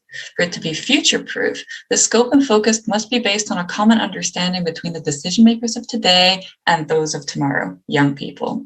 So straight to the point, what do young people think of the scope of clean energy ambition? Firstly, it is clear that young people hold governments accountable for coordinating the cross-sectoral collaboration necessary for achieving the energy transition. How to do this? Young people believe that governments should tighten internalization of climate costs through carbon taxes and regulations for private banks' climate-sensitive investments. But young people also want to see carrot approaches, for example, public-private partnerships, to de-risk clean energy innovation and commit companies to long-term decarbonization goals. Secondly, spotlight on the industry. Of the hard-to-abate sectors, young people believe that industry is the one that requires the most attention from governments, being responsible for over a third of final energy consumption and counting today. Young people also believe there should be a focus on non-road transportation, a notable absentee from international emissions reductions commitments, and one that requires intergovernmental collaboration to decarbonize sectors such as aviation and shipping. And it is exactly this kind of collaboration that I wish you in the week ahead, co-creating the clean energy transition with the global youth community. Thank you for your attention. Muchas gracias. Muchas gracias a ti. Thanks to you. And I think it's really great that we are bringing the voices of younger generations into our discussions today. And I think it is very insightful and also something we should all continue to do in the future. It's interesting, I think, to see how governments, fiscal and regulatory levers are highlighted, as well as the valuable role of public-private partnerships and the focus on carbon-free products and supply chains. I think this resonates well with SEM's work streams on investment and finance, product efficiency, the new BioFuture campaign, and more. And of course, a strong signal there that younger generations also think that industry is the sector that they think needs greater attention, followed by buildings and appliances, another area where the SEM has stepped up its activities this year. Now, moving on. Since our last meeting, the UK has been incredibly active, both domestically to accelerate its own clean energy transition and internationally as the G7 president and the COP26 host. It is therefore my pleasure to hand over the floor to Minister Anne-Marie Trevelyan of the UK, and in doing so, thank the UK for your great international leadership on clean energy and climate this year. Minister Trevelyan, the floor is yours.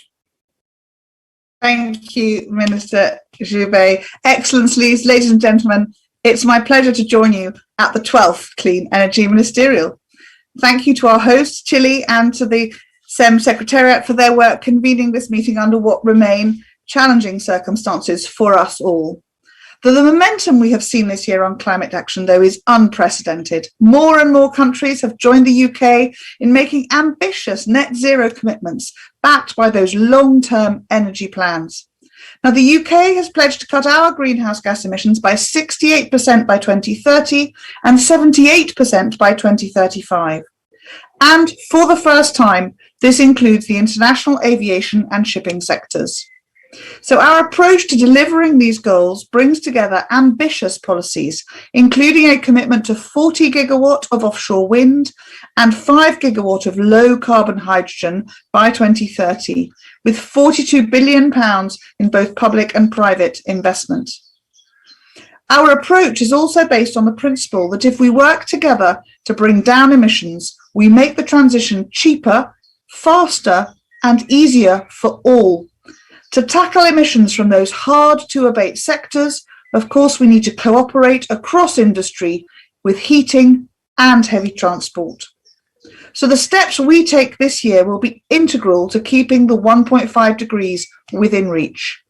Our COP26 Energy Transition Council, which was launched at SEM 11, is supporting the transition to clean power in emerging economies by identifying pathways to those low-carbon economic growth opportunities. And through our Zero Emissions Vehicles Transition Council, we are helping countries to align the future of road transport with Paris Agreement goals. The Clean Energy Ministerial has, of course, long been a champion of the importance of sectors for the energy transition. That's why this week we launched the Industrial Deep Decarbonisation Initiative with India to help create markets for green industrial goods.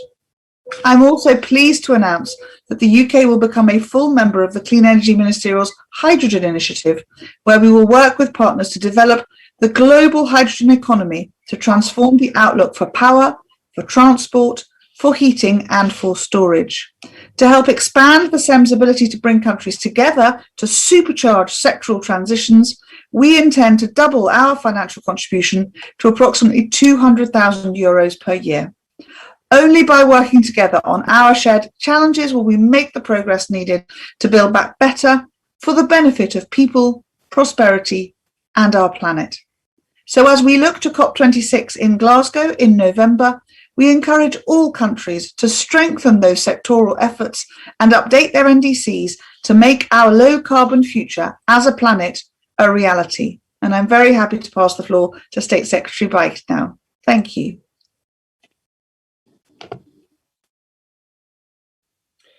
Yes, thank you very much for these words. And dear Minister Juan Carlos Joubert, good to see you again on the screen. Dear Ministers, Excellencies, ladies and gentlemen. I think we are in a key year for energy and climate policy with crucial decisions to take in the run-up to COP26 in November in your country, Mrs. Minister. Therefore, I'm very pleased to be part of the global energy community that has gathered today to discuss how to turn ambition into action. With its diverse membership of countries that jointly account for the vast majority of global energy production and use, CEM is the right place to address these issues. Given the urgency of the challenges we face and the scale of our ambitions, we need effective international cooperation and collaboration more than ever. Thus, Germany supports the increased ambition of the Clean Energy Ministerial 3.0. In Germany, we are currently increasing our legally fixed national climate targets further. We raised reduction targets for 2030 to 65% compared to 1990, and the goal to reach climate neutrality already in 2045, which is very, very ambitious. I know about that. Only to name two measures, that means, for example, 20 gigawatts of wind offshore capacity in German waters until 2030, another 20 gigawatts until 2040. That means 5 gigawatt of installed hydrogen capacities, electrolyzers in 2030, and another 5 gigawatts until 2035. We already established a CO2 price system for the heating sector and the mobility sector by the beginning of this year, and I think this CO2 price must be increased, not only in Germany but also in Europe. Turning these targets into reality will require strong, consistent, and sustained efforts. We will need to tackle substantial challenges, especially in the hard-to-abate industrial sectors.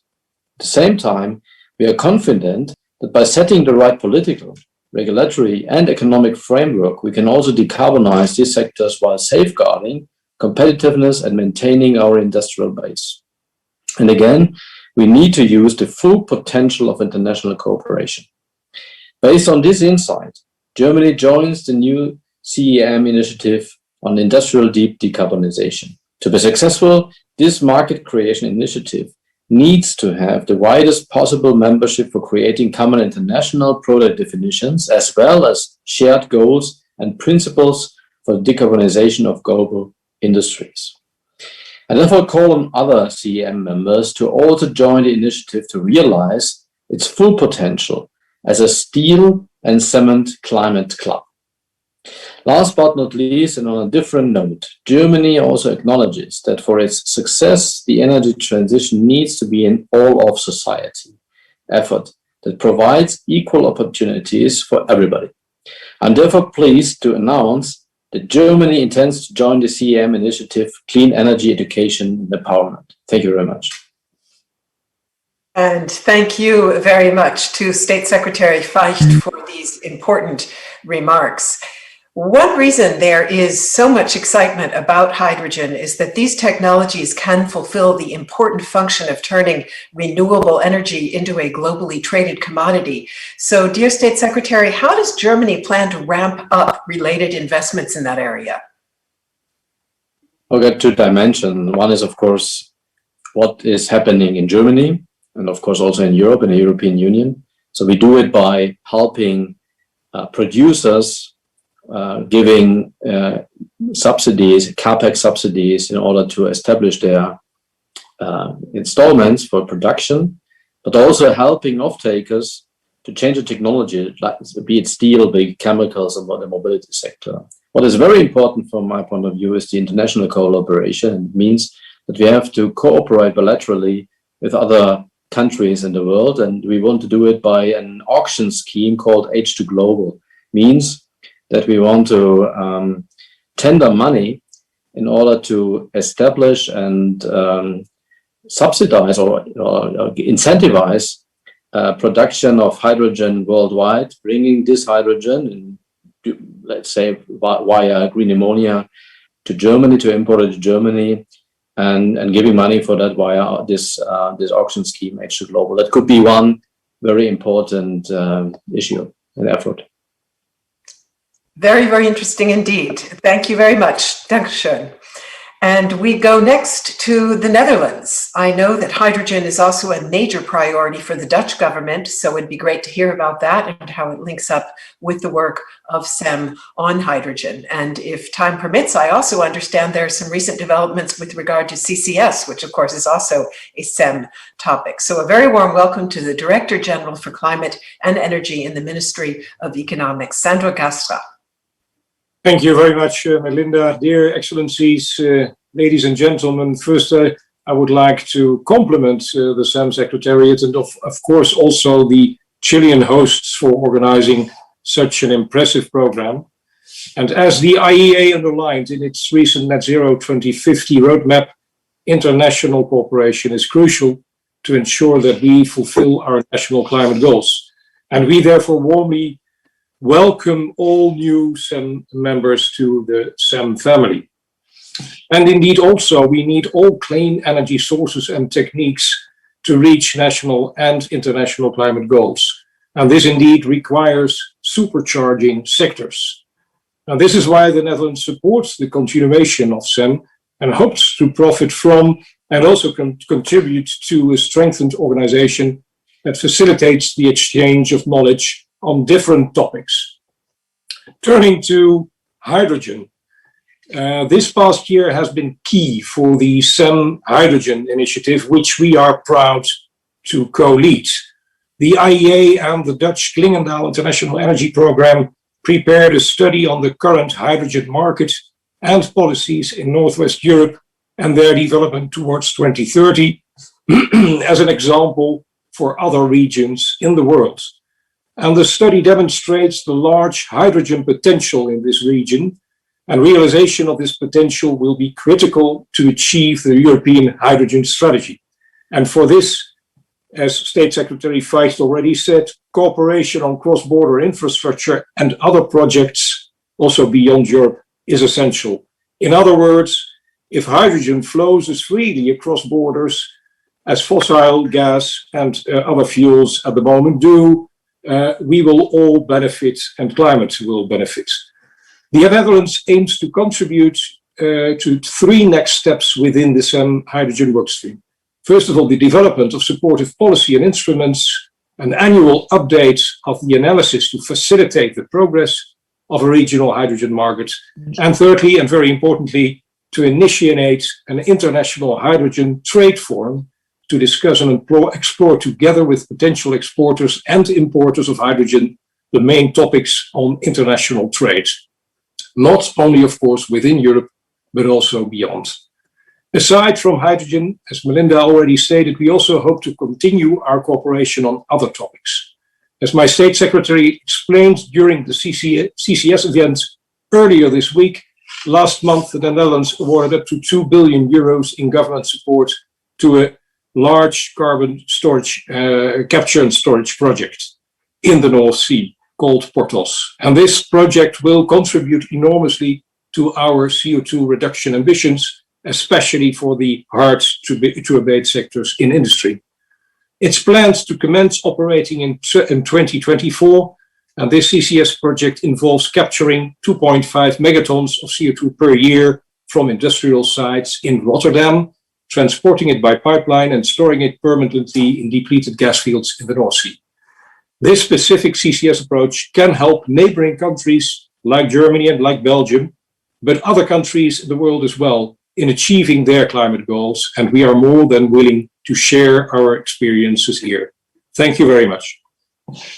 And thank you very much, Director General. It has been very interesting to read about the new hydrogen ports coalition that's been launched by the SEM with more than 20 ports, as I understand it. And ports, of course, are absolutely critical links in the chain of both global transport and energy infrastructure. And we go on now to Italy, and the theme of integration, of course, is very, very prominent in the clean energy transition, and integration is often facilitated by smart grids and digitalization. So it will be very interesting to hear from Italy, which has had made digitalization one of the cornerstones of its G20 energy agenda. I welcome Undersecretary in the Ministry of Ecological Transition, Vania Gava. The floor is yours. Thank you. Grazie per questo invito. Sono molto onorata di essere presente oggi in rappresentanza del governo italiano e in particolare del Ministero della Transizione Ecologica, al fine di discutere con gli altri colleghi del ruolo e del futuro della Clean Energy Ministerial, la CM. In primo luogo ci tengo a ringraziare il Cile e gli organizzatori per aver gentilmente ospitato questa riunione ministeriale. Fin dall'inizio il nostro paese, l'Italia, ha riconosciuto la grande importanza nello sviluppo delle tecnologie pulite come passaggio cruciale per aumentare l'approvvigionamento e la sicurezza energetica, rispettando l'ambiente e riducendo la povertà energetica e promuovendo uno sviluppo sostenibile. Pertanto confermo il nostro impegno, l'impegno del nostro Paese alla partecipazione delle attività della CEM, oltre che alla sfida per la riduzione delle emissioni di CO2 e per assicurare a tutti l'accesso a sistemi di energia economici, affidabili e soprattutto sostenibili. Per raggiungere i nostri obiettivi in tema di ambiente nei prossimi 10 anni, le emissioni del settore energetico devono ridursi dell'almeno 80%. Le energie rinnovabili variabili sono essenziali per il raggiungimento di questo obiettivo, così come dimostrato da recenti analisi secondo cui il 2050 possiamo soddisfare l'86% della domanda energetica globale con le rinnovabili e di cui 2/3 generati proprio da energie rinnovabili. Ci tengo altresì anche a ricordare la leadership italiana in alcune iniziative, tra cui la International Smart Grid Action Network. L'Italia continuerà a concentrare l'attenzione sul settore delle rinnovabili, fotovoltaico ed eolico in particolare,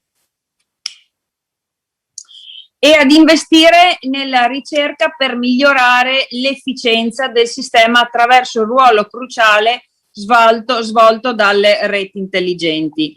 Per raggiungere l'obiettivo della piena decarbonizzazione stiamo applicando un'ampia gamma di tecnologie che uniscono rinnovabili e digitalizzazione. In questa prospettiva l'Italia investirà fondi sostanziali per incrementare l'efficienza del settore residenziale, della mobilità elettrica e della decarbonizzazione dell'industria, soprattutto il settore dell'acciaio, del vetro e del petrolchimico.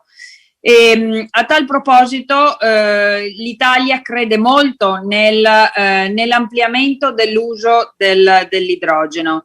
Al fine di incrementare l'uso di tale vettore energetico e raggiungere l'obiettivo della decarbonizzazione, sarà fondamentale nei prossimi anni semplificare le barriere normative e sviluppare per favorire la produzione, la distribuzione e lo stoccaggio dell'idrogeno. Infine vorrei sottolineare che il futuro dell'energia è basato su una dimensione globale e infatti siamo orgogliosi di far parte di CEM, che è di Mission Innovation. È importante che ci sia una forte sinergia tra le due iniziative, così come sottolineato anche al G7. Quindi vi ringrazio e auguro a tutti una fruttuosa riunione. Signora Gava, I am going to have to stop you there. Unfortunately, we do not have translation for you. We were not aware that you would be speaking in Italian, and I think many of us will have stood some of the key themes of your talk, but I'm afraid we do have to stop you now. So thank you very much. Molto grazie. Thank you to you. And it is now my pleasure to pass the floor to Portugal and also to congratulate Portugal as it becomes a full member of the SEM. Joining us is Secretary of State, Deputy Minister for Energy, Environment and Climate Action, João Galamba. The floor is yours. Thank you very much, dear SEM members and observers. It's with great pleasure that we assume the membership of the SEM. Allow me to start this intervention by congratulating Chile and directly Minister Jobé. Olá, Juan Carlos, como estás? For his leadership on the organization of such a powerful and comprehensive SEM 12. This is the decade of action if we want to succeed on climate neutrality and energy transition. This is really the time to act and move from ideas and plans to execution. Portugal is fully aware of the magnitude of the challenges we face, as we are strongly convinced that only together with solid partnerships we will be able to address them. It is therefore with great pleasure that we can today assume our full membership within the SEM family. Although we were not a big player on fossil fuel-based energy market, the world has changed, and it has changed significantly. And we are now duly recognized as a key player on the clean energy transition due to our leadership on climate action and renewables. We have the renewable resources, water, wind, and sun, and a strategic geographical location and qualified human resources to make us a solid and strategic partner in the energy transition that we all want to succeed. We are ready to share our experience and knowledge and to learn from the SEM community, particularly in a moment when implementing SEM 3.0 will allow us to enter in a new and ambitious phase. Portugal is ready to take part in this ambitious project and to work on the three main areas: biofuture, electric vehicles, and hydrogen. Particularly on hydrogen, we are participating in the supply chains working group, and we are also taking part on the new Global Ports Coalition. Ports are key enablers for the pickup of hydrogen, and we really bet on most of our ports as being part of this movement. In the south of Portugal, in the center of Portugal, and in the north of Portugal.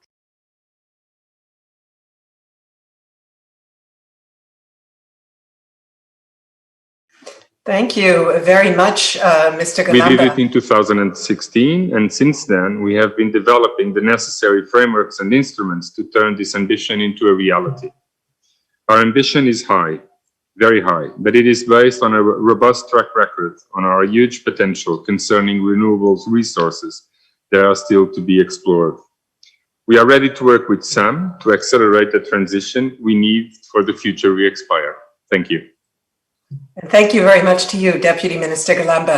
May I ask you to elaborate just a little bit more on what you believe that Portugal can share with the SEM community when it comes to green hydrogen?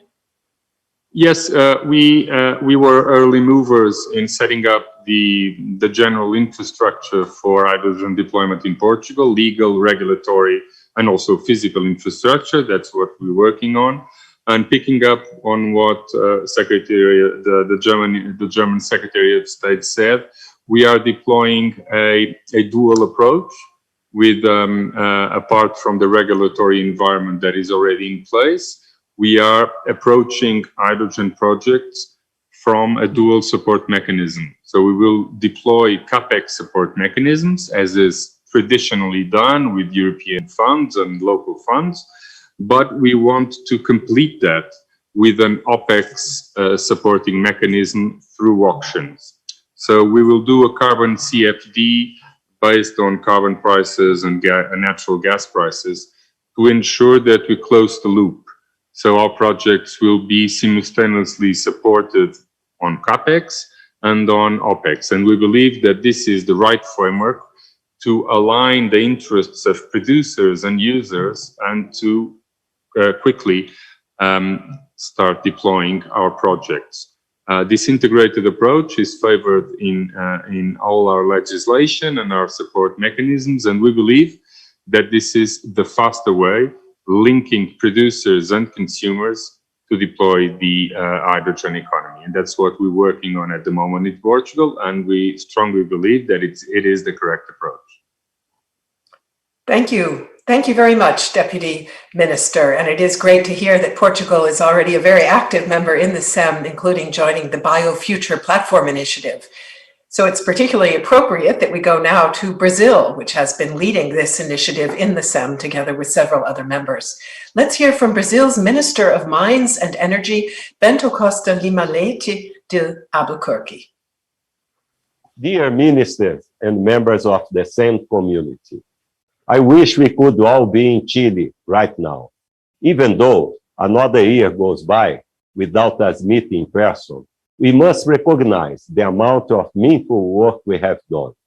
This shows the power of SEM in bringing ideas into action and highlights the centrality of the clean energy agenda for all of us. Brazil is glad to recommit to a strengthening SEM in the next phase of work.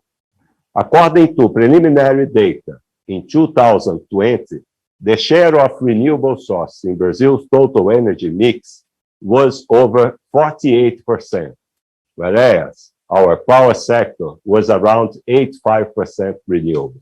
In spite of all the significant challenge faced by the energy sector last year, we have managed by December to resume our transmission and power generation options.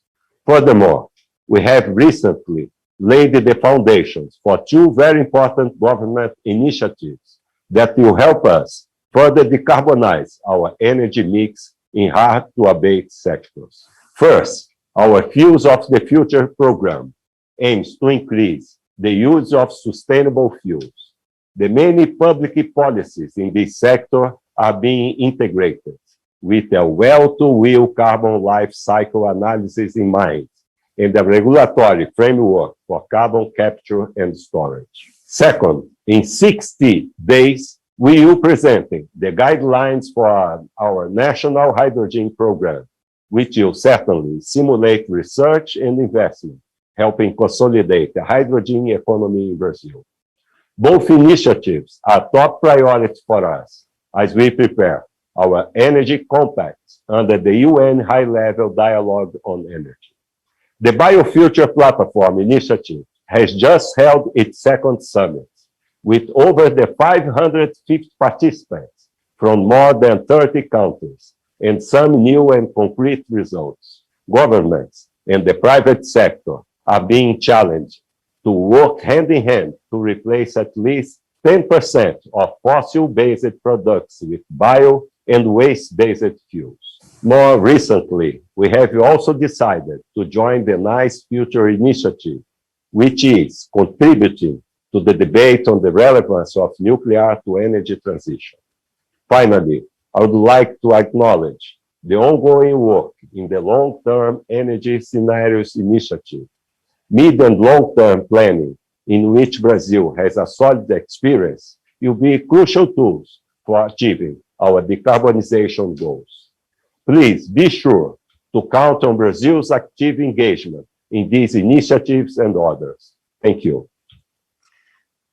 And we thank Brazil for that look at domestic efforts such as the Fuels for the Future program and work on hydrogen, as well as international action in the SEM on bioenergy, nuclear, and long-term scenarios. And we heard just there about the second BioFuture Summit that took place last week. That was great to hear about, and also the new SEM BioFuture campaign launched this week. Our next speaker represents a sector that will play a central role in supplying the financial wherewithal for the clean energy transition. It is a pleasure to welcome the Global Director for Energy and Extractives at the World Bank, Dimitrios Papathanassiou. The floor is yours. Thank you very much, Melinda, and congratulations to Minister Joubert and his team and the CM Secretariat for organizing this event so well under the challenging situation we all face with COVID-19. At the World Bank, we believe that we need innovation and cooperation to address the global challenge of bringing affordable, sustainable, and reliable modern energy services that we need to succeed for global economic development. Our programs across our client countries focus on establishing the right strategies, regulatory and legal frameworks that encourage clean energy and innovation. And we recognize that we need to accelerate the adoption of clean energy across the world. The World Bank priorities in the energy sector include helping countries with better energy planning, reform subsidies for fossil fuels, and improving the operational and financial performance of utilities, investing in projects to increase energy access, improve energy efficiency, regional power cooperation, and trade. We're helping countries replace fossil fuels with affordable, reliable, and cleaner alternatives. Through our work in the last decades, we have seen how the fast declining cost of renewable energy and energy storage technologies, combined with innovative business models, can offer significant opportunities to expand energy access and accelerate the energy transition. What is more important, we can see that innovative renewable energy technologies create jobs and can spur broad and sustainable social and economic development. The World Bank will continue to invest in renewable energy generation, system integration, and the enabling infrastructure. We're now developing projects with new energy technologies, such as offshore wind and hydrogen, that hold the promise to help with decarbonizing the world's energy system. We are one of the largest providers of finance for renewable energy and energy efficiency projects in low and middle income countries. But beyond the financing alone, we help governments to leverage the broader financial sector to shift energy investments towards achieving the goals of the Paris Agreement, by mobilizing capital for green and low carbon investments. As we continue the COVID-19 crisis response, we are looking to the future as poverty, climate change, and inequality become the defining issues of our time. It is essential for countries to achieve lasting economic growth without degrading the environment or aggravating inequalities. We are linking short and long-term solutions to help developing countries prepare for the post-COVID world, with the opportunity to build a green, resilient, and inclusive recovery. The World Bank's group new climate change action plan is going to our board in a couple of weeks and will help countries by fully integrating climate and development. Achieving energy access and climate goal together requires us to leave no one behind. A key element of the energy sector transition is to also increase support for countries that seek assistance to transition away from coal and scaling up low-carbon renewable energy. The World Bank will mobilize resources, including new private and public capital, new concessional resources at scale, new climate and energy trust fund resources, and dedicated deployment of our existing capital to support countries with a just transition. The recovery precipitated by COVID-19 has a chance to set things right and make up for the lost ground by embracing a green, resilient, and inclusive development future. We commit to work together with the Clean Energy Ministerial Group and place sustainable energy at the heart of the recovery efforts. Thank you very much. And thank you very much, Mr. Papathanasiou, for your remarks. Given the magnitude of the investment challenge associated with the clean energy transition, innovative and adequate financing is clearly an absolutely critical prerequisite for rapid and sustainable progress. Ladies and gentlemen, that brings part 2 of this SEM plenary, part 2, Supercharging Sectors, to a close. We've heard some powerful interventions from ministers about the importance of the SEM and the need for cross-sectoral approaches to drive clean energy transitions at scale. To achieve acceleration and scale within this decade, new approaches must permeate all ministries, all firms, basically an all of economy, all of society approach, from automotive and freight to appliances, buildings, light and heavy industry, from basics such as steel and cement to complex economic systems. It's not easy, but it is necessary, and the energy sector must lead the way. Energy ministers, as well as energy companies, already are often playing the leading role in what are ultimately whole of economy transitions. So it is inspiring to see that the Clean Energy Ministerial is able to bring together a global community of actors ready to take this systemic action. Now, let's move on to the third part of our plenary. It is becoming increasingly evident that clean energy transition needs to encompass not only the whole economy, but also the whole of society. All citizens and stakeholders need to be part of this transformation and be empowered to play active roles in it. And of course, that is also a message that we heard earlier from Madame Ogunbiyi. And that's why we have entitled this part of the plenary, Supercharging Society. We will identify priority issues and actions to foster an inclusive approach to clean energy transition. And in this session, we will continue moving across Europe and then proceed to the Americas. We begin with an overview from the International Renewable Energy Agency, which has extensively analyzed the socioeconomic footprints of clean energy transitions, and in particular, the socioeconomic benefits of renewable energy. It's a pleasure to welcome Francesco La Camera, the Director General of IRENA. Great to see you. The floor is yours. Thank you, Melinda. Dear friend, Juan Carlos, dear Dan and SEM Secretariat, thanks for having me today. Your Excellencies, dear all, indeed, IRENA, as the lead global agency on energy transition and as co-chair of the energy transition track towards the UN high-level dialogue on energy, has been also working on the socio-economic implication of the transition. This already from its inception, including on job creation and skill needs for the energy transition. There is a rightly an increased recognition of the need for more holistic approaches, which is at the heart of our analysis.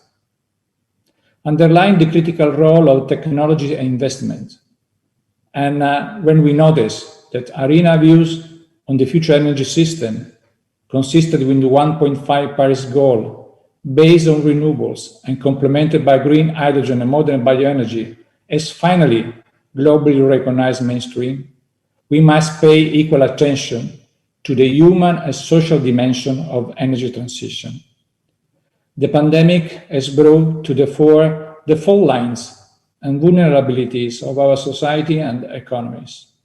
And I would like to briefly highlight several key policy areas the decision maker should consider ensuring we not only meet our climate targets, but also the needs of people, as well as the different starting points and capacity of countries. This includes designing industrial policies to build and enhance domestic economic capacity to maximize local value creation, ensuring that policy do not penalize the poorer segment of the population or lock them in less efficient technological solutions, devising labor markets interventions to offer adequate employment services and include often marginalized people, for example, through measures to support gender balance, creating educational and skill development programs to create a trained workforce, providing social protection measures to support affected communities and people during the transition, creating framework for affordable energy access to support livelihoods, and last but not least, mobilizing investment to finance the just transition. The challenge we are facing require all of us to step up, and it is my personal priority to ensure that IRENA's work is action-oriented and that we support our global membership in translating their aspiration into reality. Building our strong body on work on jobs and socioeconomics, we launched a collaborative framework on just and inclusive transition earlier this year. The framework is co-facilitated by the United States and South Africa. It's open for participation, and we look forward for working with all stakeholders to find synergy and catalyze action for a common global effort. Thank you very much. Thank you. Thank you very much, Director General, for sharing your insights on the socio-economic dimension of clean energy transition and for the work that you're doing in that area. IRENA has repeatedly called on the world to demonstrate stronger climate ambition, and the European Union has done just that, significantly raising its CO2 emission targets and simultaneously putting focus on efforts to make the energy transition inclusive and fair. We hear more now about the EU's priorities from Energy Commissioner Kadri Simson. Welcome, the floor is yours.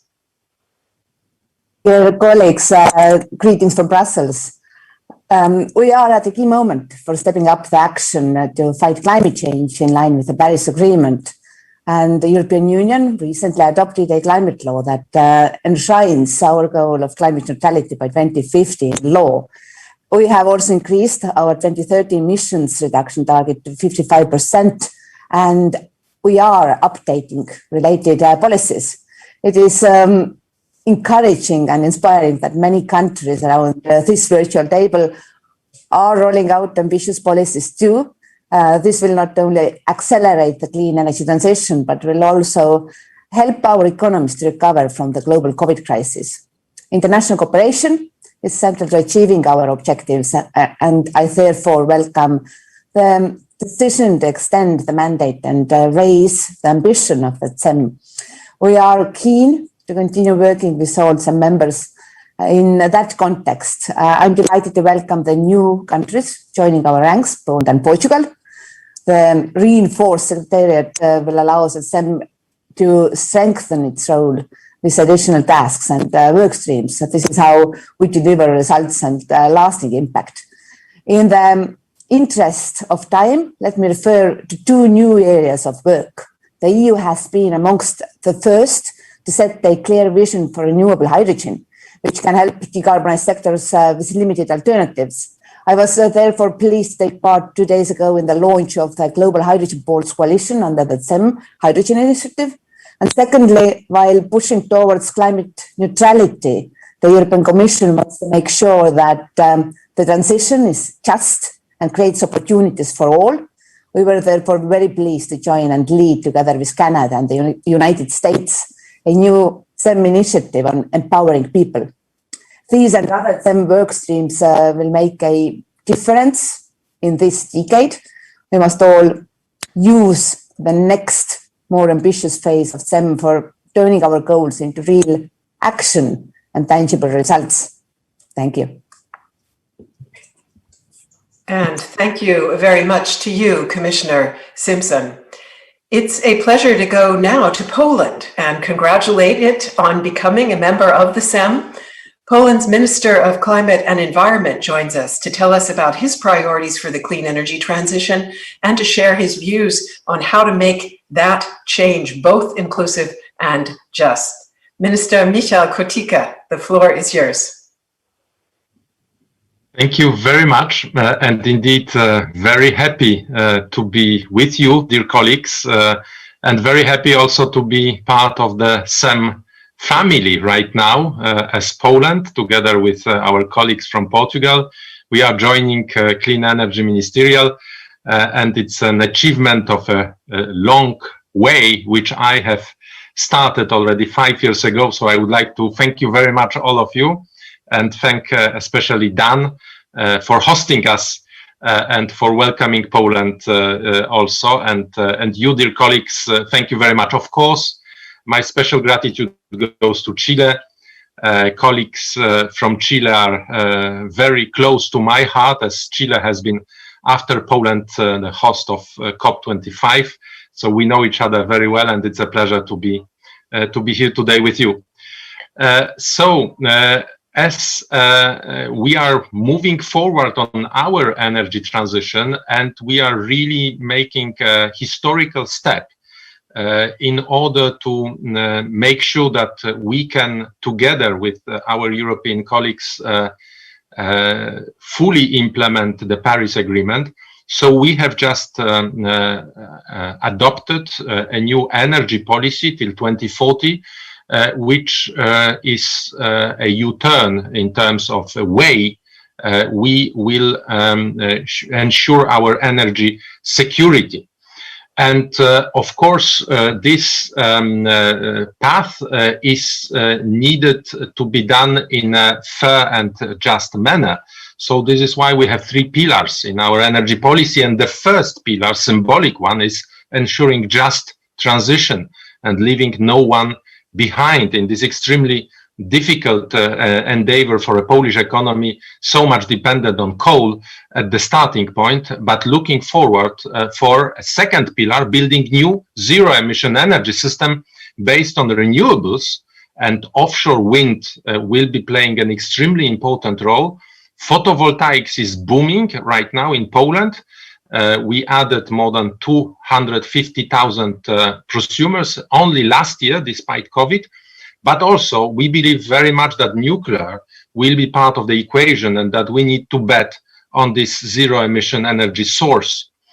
And thirdly, we need also to create policy framework that contributes to air quality improvement, which is extremely important in my country. This is why we bet very much on nuclear, and we are very happy to be part of the NICE initiative. We will continue during COP26. But also we look very much to put a focus on electric mobility. And Poland, under my leadership, made laid foundations for development of electromobility in my country.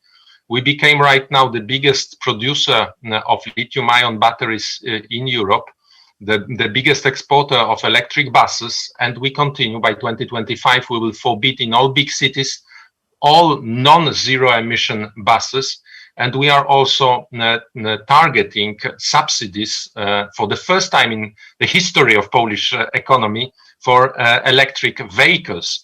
So indeed, we want to make sure that this transition will also benefit this zero emission technologies as electric mobility. And we see that this is the momentum to be seized. After COVID, we need to make sure that the rebuild is green and is putting our economies on the path for making sure that Paris Agreement goals will be kept. And this is, I'm saying, in my quality of Minister of Climate, but also previous COP26 President. And I thank you very much for, again, listening to me and for Poland, for accepting Poland in SEM community. Thank you. Thank you very much, Minister Kurtyka. We wish you much success as a SEM member, and thank you for that very clear message, including in regard to the challenges associated with making the switch to clean energy a just transition. We hear next from the Minister for Climate, Energy and Utilities of Denmark. Both domestically and internationally, Denmark is working to shape and facilitate a comprehensive, all of government, all of society approach to the clean energy transition. And that includes leadership of the Global Commission on People-Centered Clean Energy Transitions, which will present recommendations for the COP26. Minister Dan Jørgensen, the floor is yours.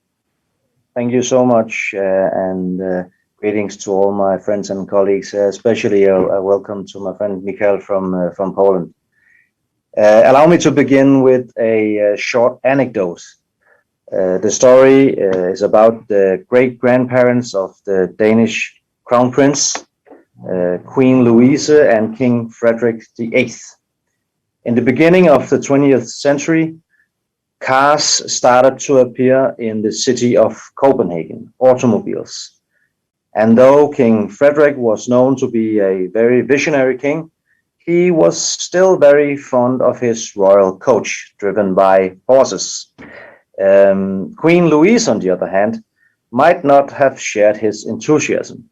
Only a year after the death of King Frederick in 1912, the royal coach was replaced with a car, a French limousine.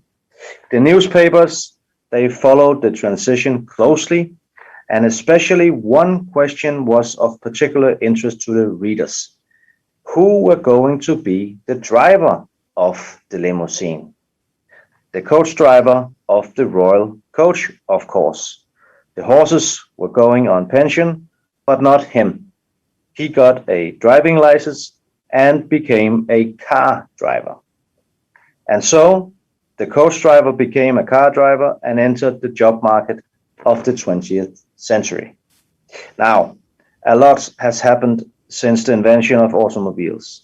Last year, Denmark adopted a climate act that will lead us towards a path of a legally binding 70% emission reduction by 2030. We are not alone. We see more and more countries and companies setting ambitious goals to accelerate the shift to clean energy. We need to find ways to enable citizens to benefit from clean energy transitions and to protect those who might be vulnerable to them. This is the reason why Denmark is chairing the IEA Global Commission on People-Centered Clean Energy Transitions. When Denmark earlier this year decided to put an end to all oil and gas exploration and extraction in the North Sea by 2050, it was crucial for us to ensure development and employment for the affected people in the region. One of the things we are doing is investing in the development of carbon capture and storage in the North Sea. With the proper training, the same people who are now extracting oil from the underground today can actually put it back into the underground in the future. Turning to international collaboration, Denmark wishes to confirm its strong commitment to the Clean Energy Ministerial. We welcome the increased level of ambition of the next phase. Denmark will continue to co-lead the initiatives on long-term energy scenarios and clean energy investment and finance. I'm also pleased to announce that we will join the new initiative on flexibility, the Empowering People Initiative, and the Super Efficient Equipment and Appliance Development Initiative. Thank you so much. Thank you so much, Minister Jørgensen, also for your opening story, which so clearly illustrates the importance of training and retraining to ensure that clean energy transitions and other transitions are, in fact, equitable and open new opportunities for citizens.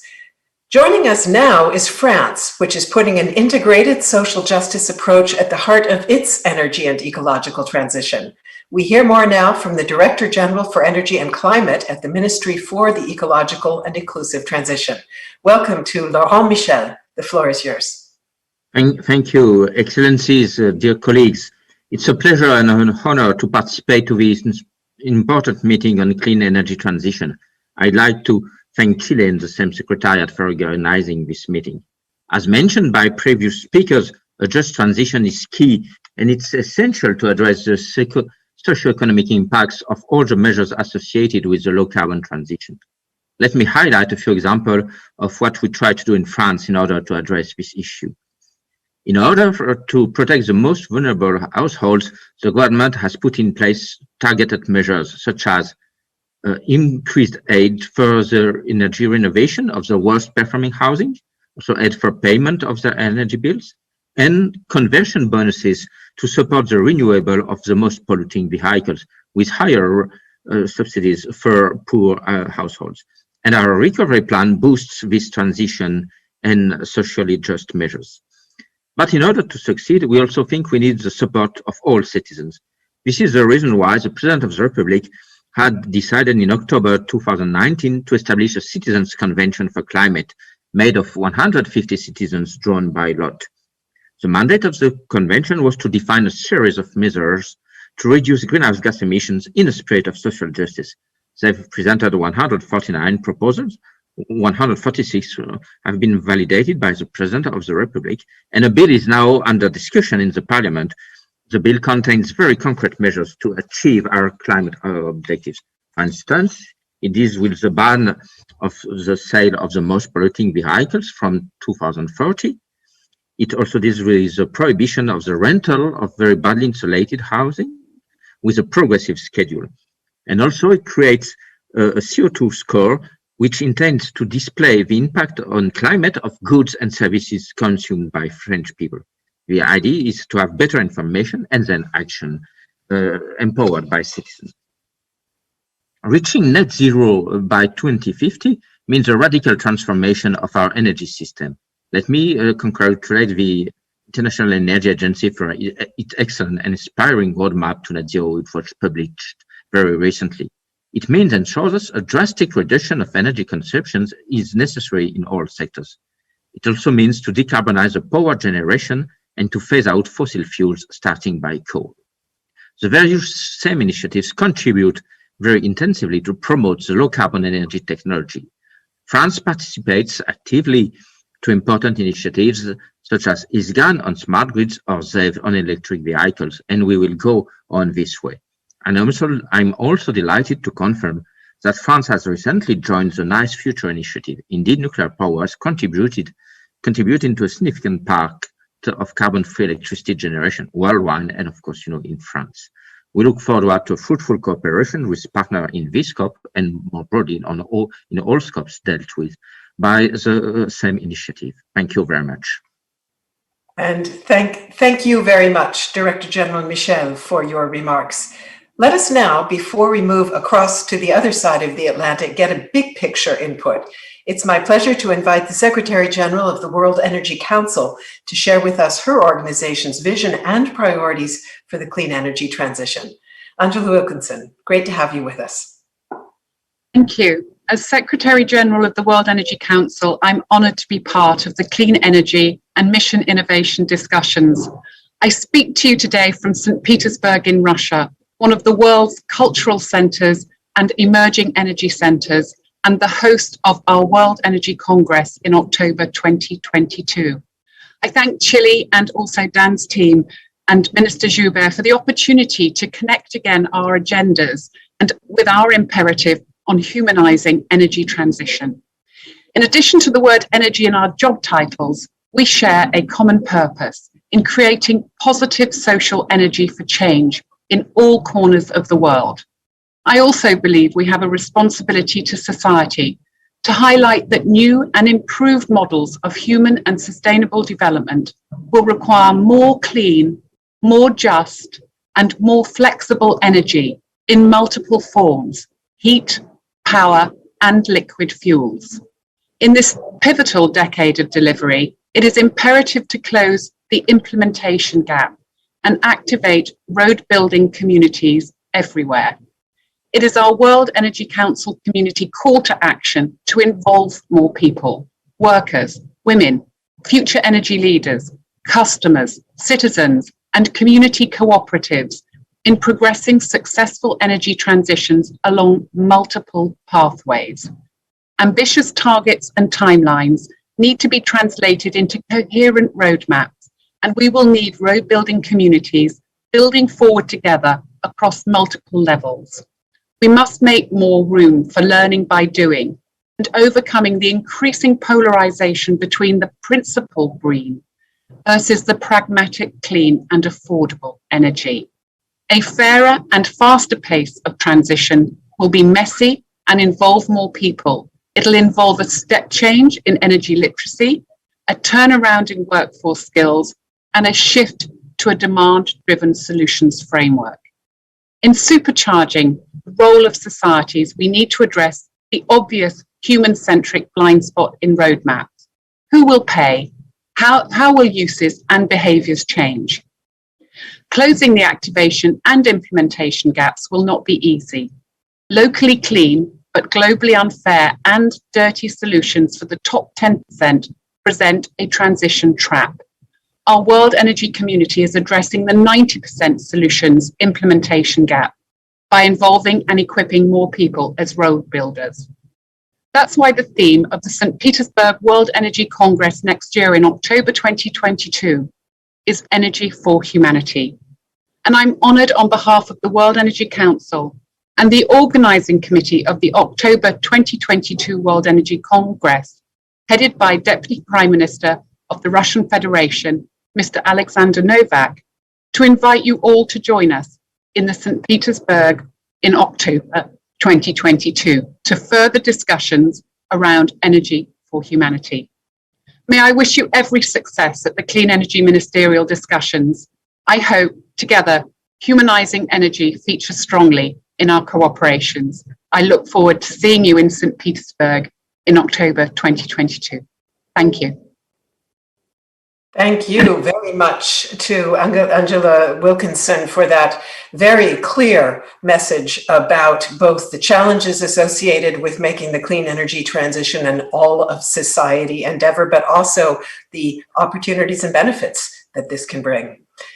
Young people have been instrumental in popularizing the term climate justice that has become so emblematic of the crucial importance of inclusiveness. So let's stop for just a minute to hear the result of our youth poll in regard to the clean energy transition and society.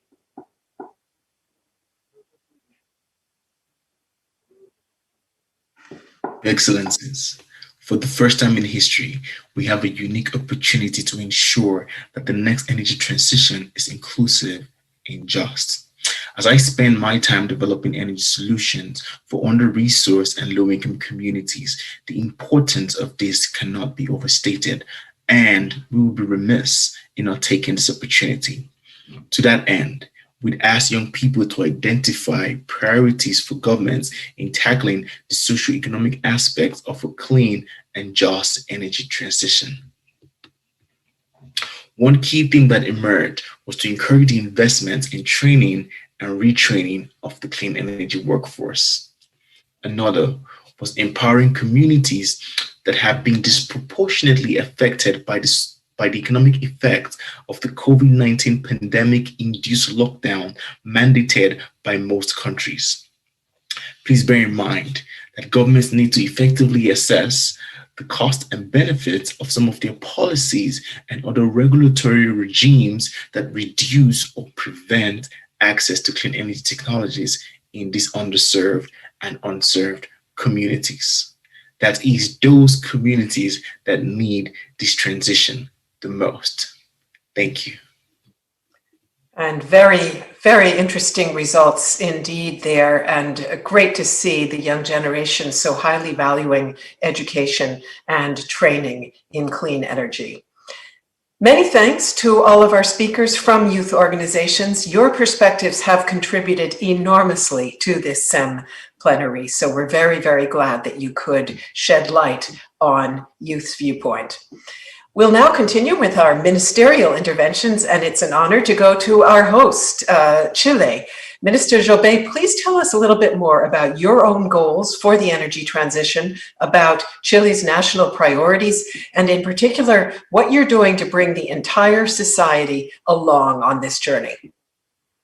Yes, thank you so much, Melinda. As we know, clean energy deployment and innovation are key for tackling climate change and achieving sustainable and inclusive development. Reducing greenhouse gas emissions and their negative consequences for the environment requires, as we have been discussing, a global response. Participating in long-term international cooperation initiatives like SEM facilitates the design and implementation of effective and ambitious clean energy policies. We really value that. One lesson that has been reinforced during these months of global pandemic, we think, is that international collaboration is critical.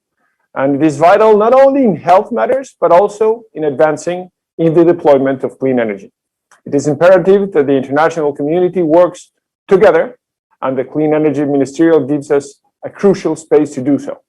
We really believe that climate change is the most critical challenge of our generation. So even though Chile contributes less than 0.3% of global CO2 emissions, we will do all we can to be part of the solution. Chile is developing an ambitious clean energy transition.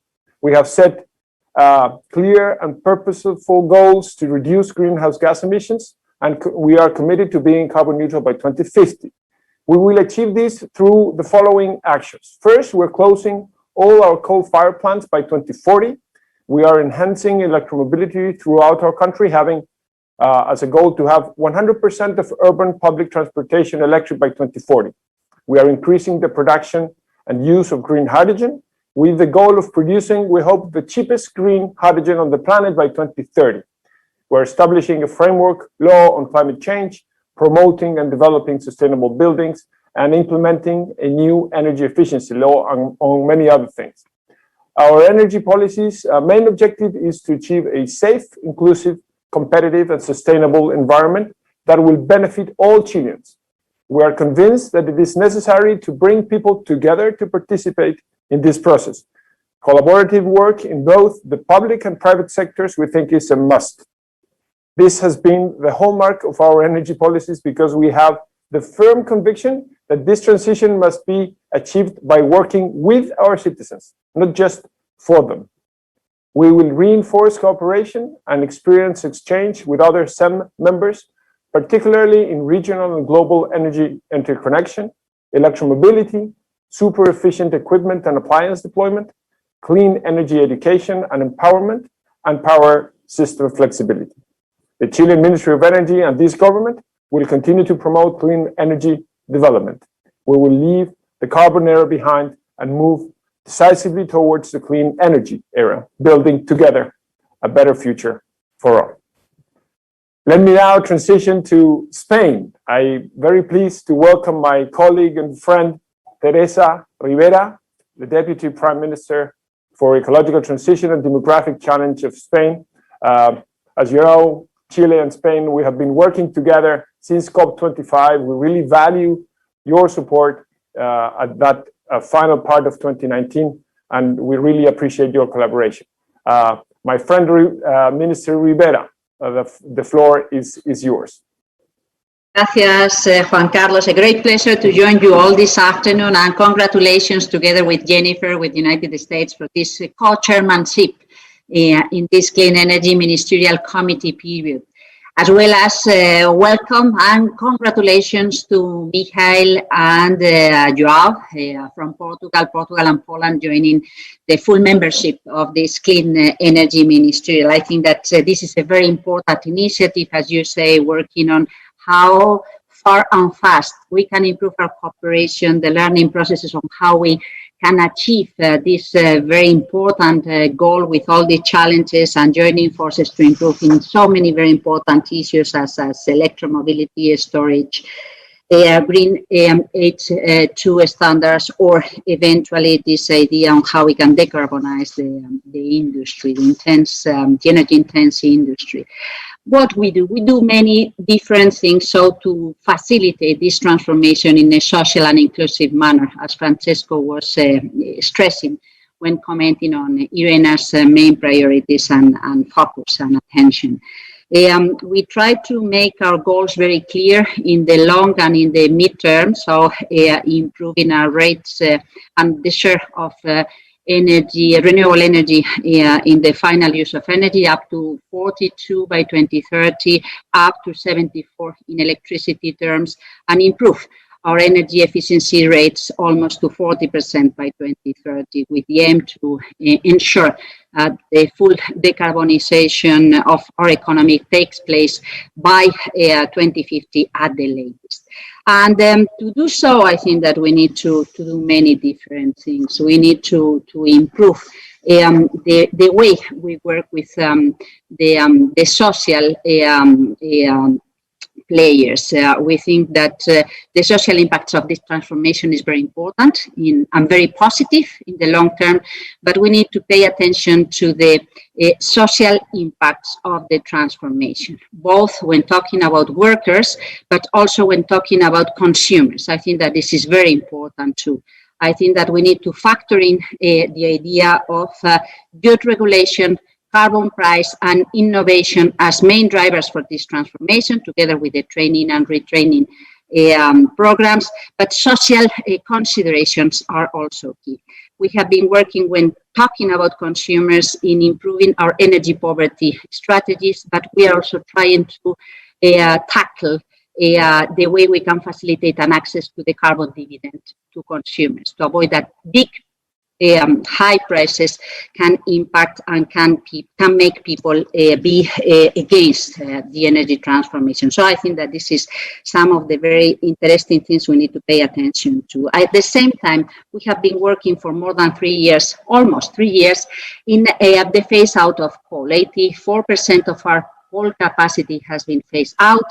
All the coal mining has been phased out in less than 3 years. And this, I can assure, has been a great challenge and sometimes a little bit complicated. We have done so through an intense conversation and participation with local players, local communities, workers, business, but also local authorities, trying to identify a fair transition agreement that is supported by all, working in the implementation of these plans. Some of these ideas that have been commented by you, such as skilling and reskilling, have been also focused on the gender aspect. So working with women and trying to identify how we can improve the participation of the youth, which is very difficult. When we try to identify why young people could stay in the same sites, it is very difficult to count on them, but I think that it is worth it to insist on that. And another very interesting issue we have been promoting is that we kept some public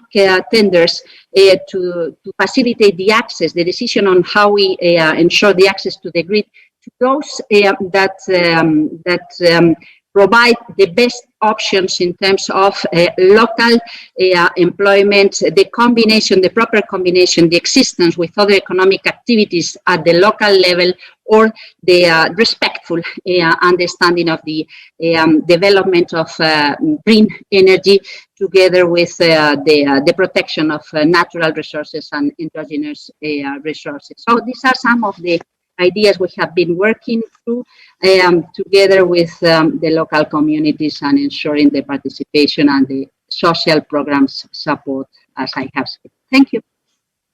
And we are very grateful to Deputy Prime Minister Teresa Ribera for that message. Next up is the United States, which seemingly generates headlines every day with new climate and clean energy initiatives, from increased clean energy finance at home and abroad to a whole of government approach to ensure that the climate and energy transition agenda is integrated in all government decisions. The first international gathering President Biden convened was, in fact, the Leaders' Summit on Climate a little more than a month ago. And of course, the US is actively engaged in many work areas within the SEM. So it is a great pleasure and an honor to hand over to the US Secretary of Energy, Jennifer Granholm. Welcome. Great, thanks so much, Melinda, and appreciate you running down on that, because I feel like we are working so hard to get back in this that my hair is on fire. I know what a fruitful partnership, and I'm learning even more, this SEM ministerial is, and I know that for the past 4 years, the United States may have seemed a little, how shall I say, less engaged. So let me emphasize that you can count on us going forward. I mean, President Biden has made it his mission to put America on an irreversible path to cutting our greenhouse gas emissions by 50 to 52% by 2030, and then 100% clean electricity by 2035, and then of course full net zero emissions by 2050. So we're bullish, we're confident that we can make really great progress just by rapidly deploying solutions that we already have, which of course our focus on generating millions of jobs for our people in the process. But we also know that we've got to innovate our way to breakthroughs in these next generation technologies, which is why you're going to hear new announcements very soon regarding our new cost reduction targets for clean hydrogen. Love the fact that so many of us are focused in this friendly competition on how to crack the code on hydrogen. So time running out, we can't go it alone. It's why this SEM and its counterpart, Mission Innovation, are so important. This is the international forum for global cooperation around clean energy solutions, and this administration sees SEM as critical to our own internal climate strategy, from the NICE Future Initiative to advance nuclear energy and nuclear renewables integration, which I'm encouraged to see Brazil and France join, to the Electric Vehicles Initiative, which I'm proud to announce the US is rejoining, and the Biofuture, Platform Initiative, for which Brazil has set a high bar for our coming tenure as chair and a host country, a bar we hope we can begin meeting as we launch the Biofuture campaign to advance sustainable bio and waste-based fuels and chemicals and materials. So we believe SEM 3.0 is going to be this forum's most consequential era, because not only are we working together to drive innovation forward, we're endeavoring to make this clean energy transition a really, as we know, inclusive one, which benefits all communities with the Empowering People initiative. We are proud to join with the European Commission and Canada on this effort. And let me acknowledge that our invaluable partners to the north have put the lion's share of work into launching this. It's one of the so many reasons why I'm honored to call the Honorable Seamus O'Regan a trusted colleague, my cousin from another country. It's my pleasure to introduce him, Minister O'Regan. Secretary Granholm, cousin, it's great to see you. Secretary Granholm's mother is from Newfoundland and Labrador, where I am talking to you from on the east coast of Canada. And Secretary Granholm, it is so good to have you here, engaged, bullish, and confident. It is so good to have you here. Welcome, and good morning, everyone. It is a pleasure to join you again at this year's Clean Energy Ministerial. Thank you to this year's host, Chile. Canada proudly welcomed the world to Vancouver for SEM 9 2 years ago. And come to think of it, it was the last normal SEM, I think, before COVID-19 hit.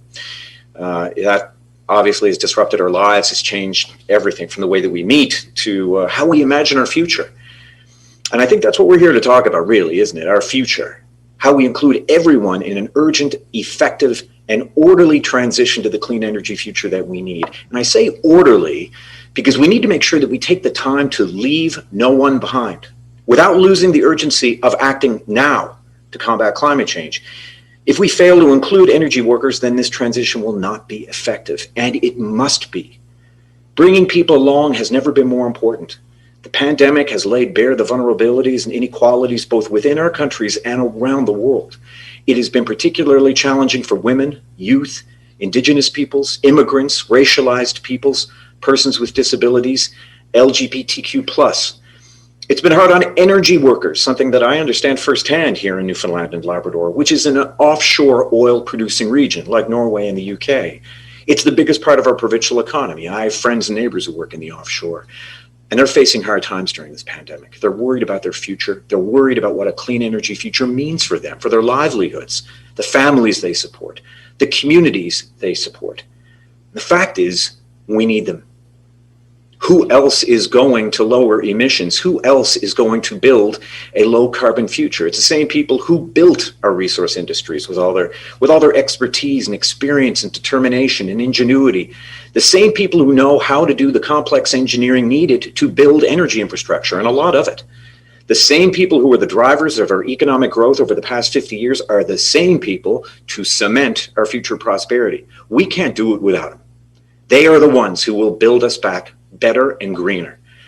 Not enough emphasis has been placed on the workforces that we will need in our clean energy future, the skills they'll require, the barriers they will face. We cannot overlook the risk of stranding people. They are our most important asset. So we need this transition to be just and fair, because it's the only way we're going to get the most talented people, the brightest ideas, the best solutions. Canada can't do it without them, because they are the ones who made us an energy superpower that we are today.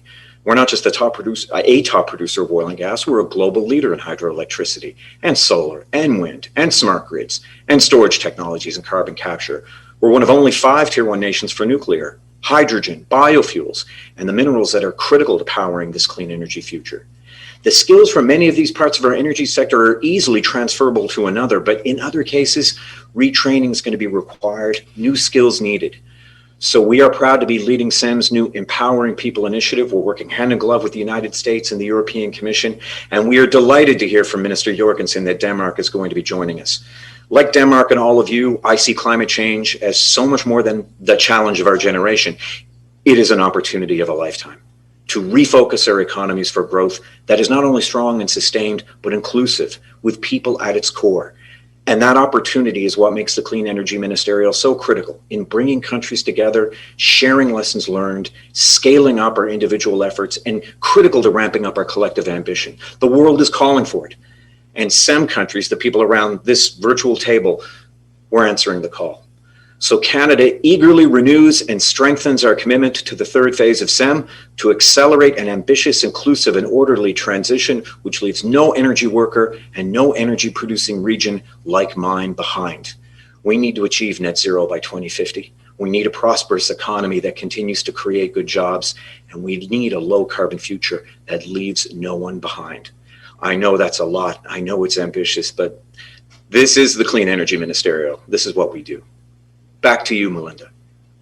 Thank you so much, Minister O'Regan, for that rousing appeal and those very inspiring messages. And it is truly exciting to hear about the launch of the Empowering People initiative in the SEM. It sounds like it will promote a cross-cutting approach that addresses social implications and training needs for all technologies and solutions the SEM is working on, with dedicated effort to developing skills, education, and jobs in clean energy, to facilitating consumer engagement and behavior change, and to bringing all citizens, companies, and communities, as you said, along as active, supportive participants. So very impressive indeed.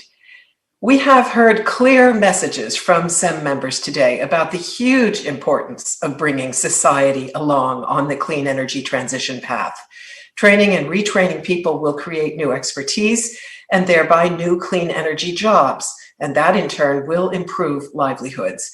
Listening to your messages, dear excellencies, it is abundantly evident that bringing clean energy to our cities and countrysides will not only reduce the climate threat, but also improve quality of life. Ladies and gentlemen, this does bring the third part of our plenary to an end. We've traveled across the globe from east to west and spanned 3 key areas of the clean energy transition: scale, sectors, and societies. To close the SEM 12 plenary now, I am very pleased and honored to give the floor back to our host, Minister Jobbé, for his closing remarks. Thank you so much, Melinda. Thank you all colleagues and friends for engaging today openly, constructively, and I would say wholeheartedly in today's meeting.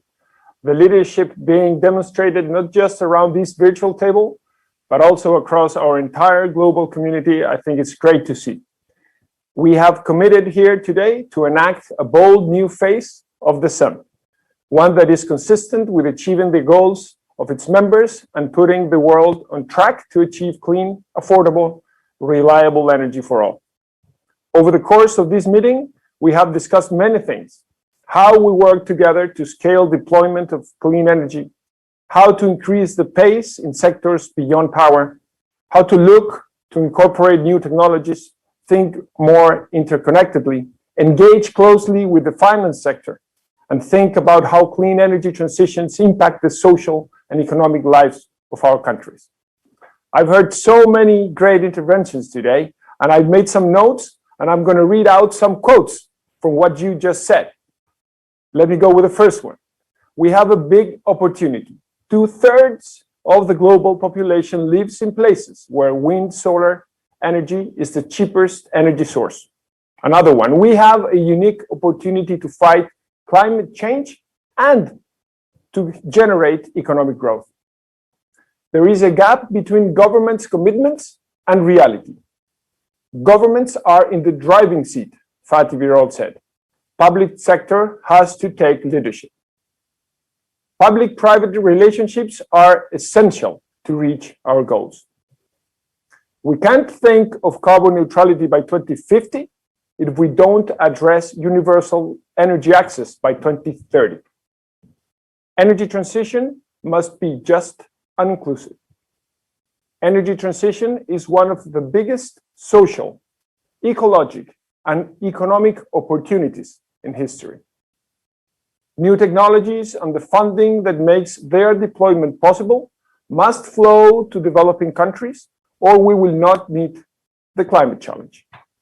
Carbon pricing will be essential to give hydrogen a competitive edge against fossil fuels. A year of ambition should turn into a decade of delivery. And I have many others. Anyway, over the course of SEM12, we have seen a lot achieved. We have committed to an ambitious new phase of the SEM. We have welcomed new members, 2 new members into the SEM. We have launched important new coalitions and collaborations on industry, people, bioenergy, and hydrogen ports. We have launched calls for greater action on product efficiency and on electric vehicles adoption. We have launched a new global MOU and targets on zero emissions commercial vehicles. We have seen major evolutions on our work streams on power system flexibility and long-term scenarios. Seen many members, partners, and participants join existing SEM work streams. Launched excellent new reports on clean energy transitions, energy investment, nuclear innovation, smart grids, and so much more. While it's not over yet, we can already see that we have achieved a lot at SEM12. And across it all, we have sought to energize and inspire our global energy community. All of this is a testament to you, your teams, our partners, our committed community, and my own great team. Thank you all for your great job.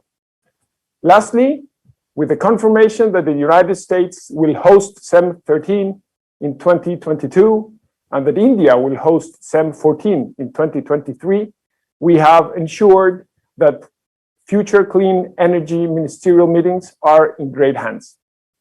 And with that, it is my great pleasure to pass the floor and the leadership torch to Secretary Granholm. Chile is fully committed to supporting your hosting of SEM13 in any way that we can. Secretary Granholm, the floor is yours.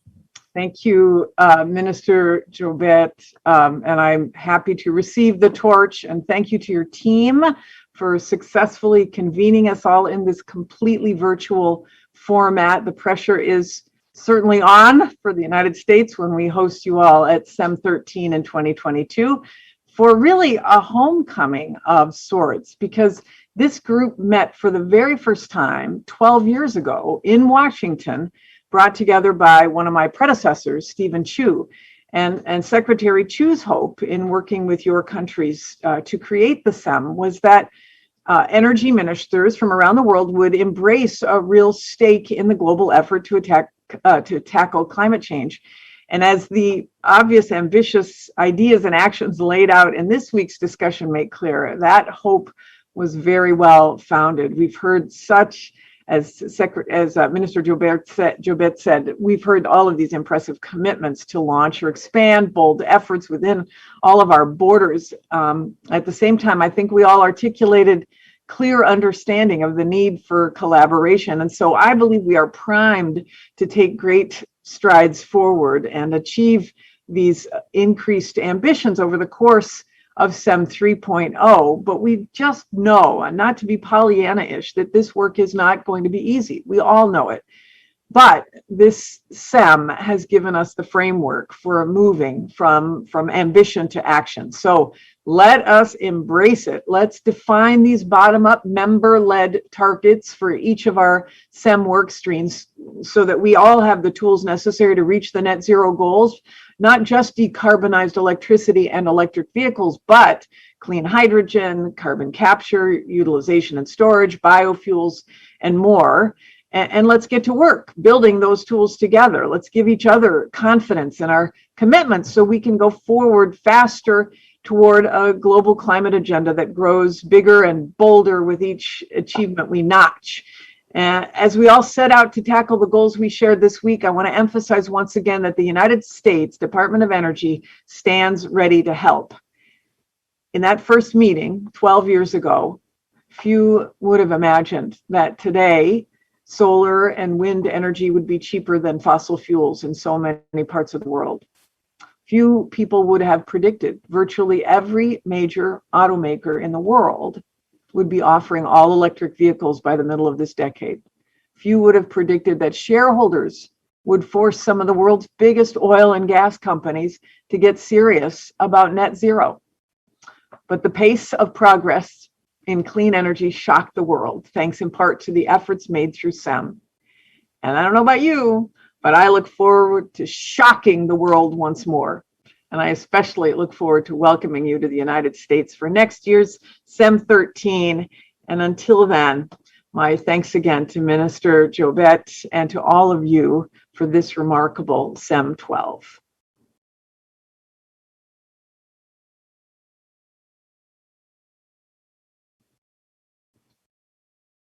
The climate crisis is the greatest challenge we'll ever face, but it's also a great opportunity.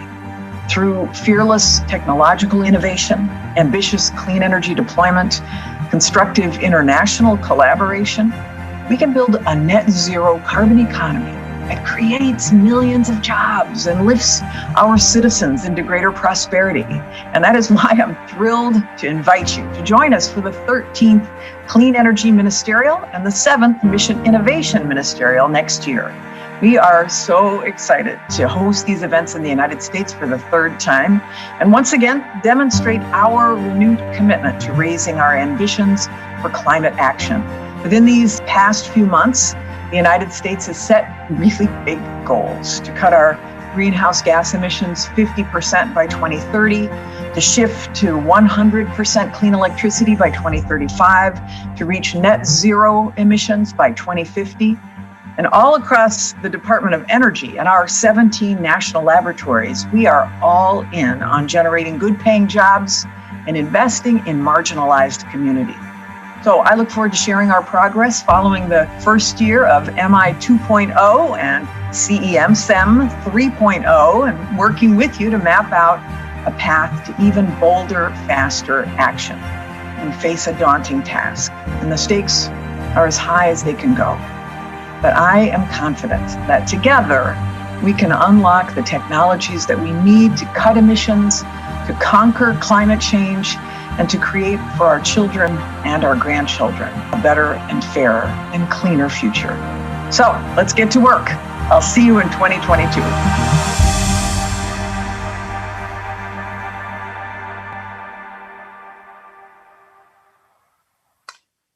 And thank you very much, Secretary Granholm. We wish you all the best and utmost success with the SEM 13 preparations. My very warm thanks to all of you, Excellencies, ladies and gentlemen, for your active participation in today's 12th Clean Energy Ministerial Plenary.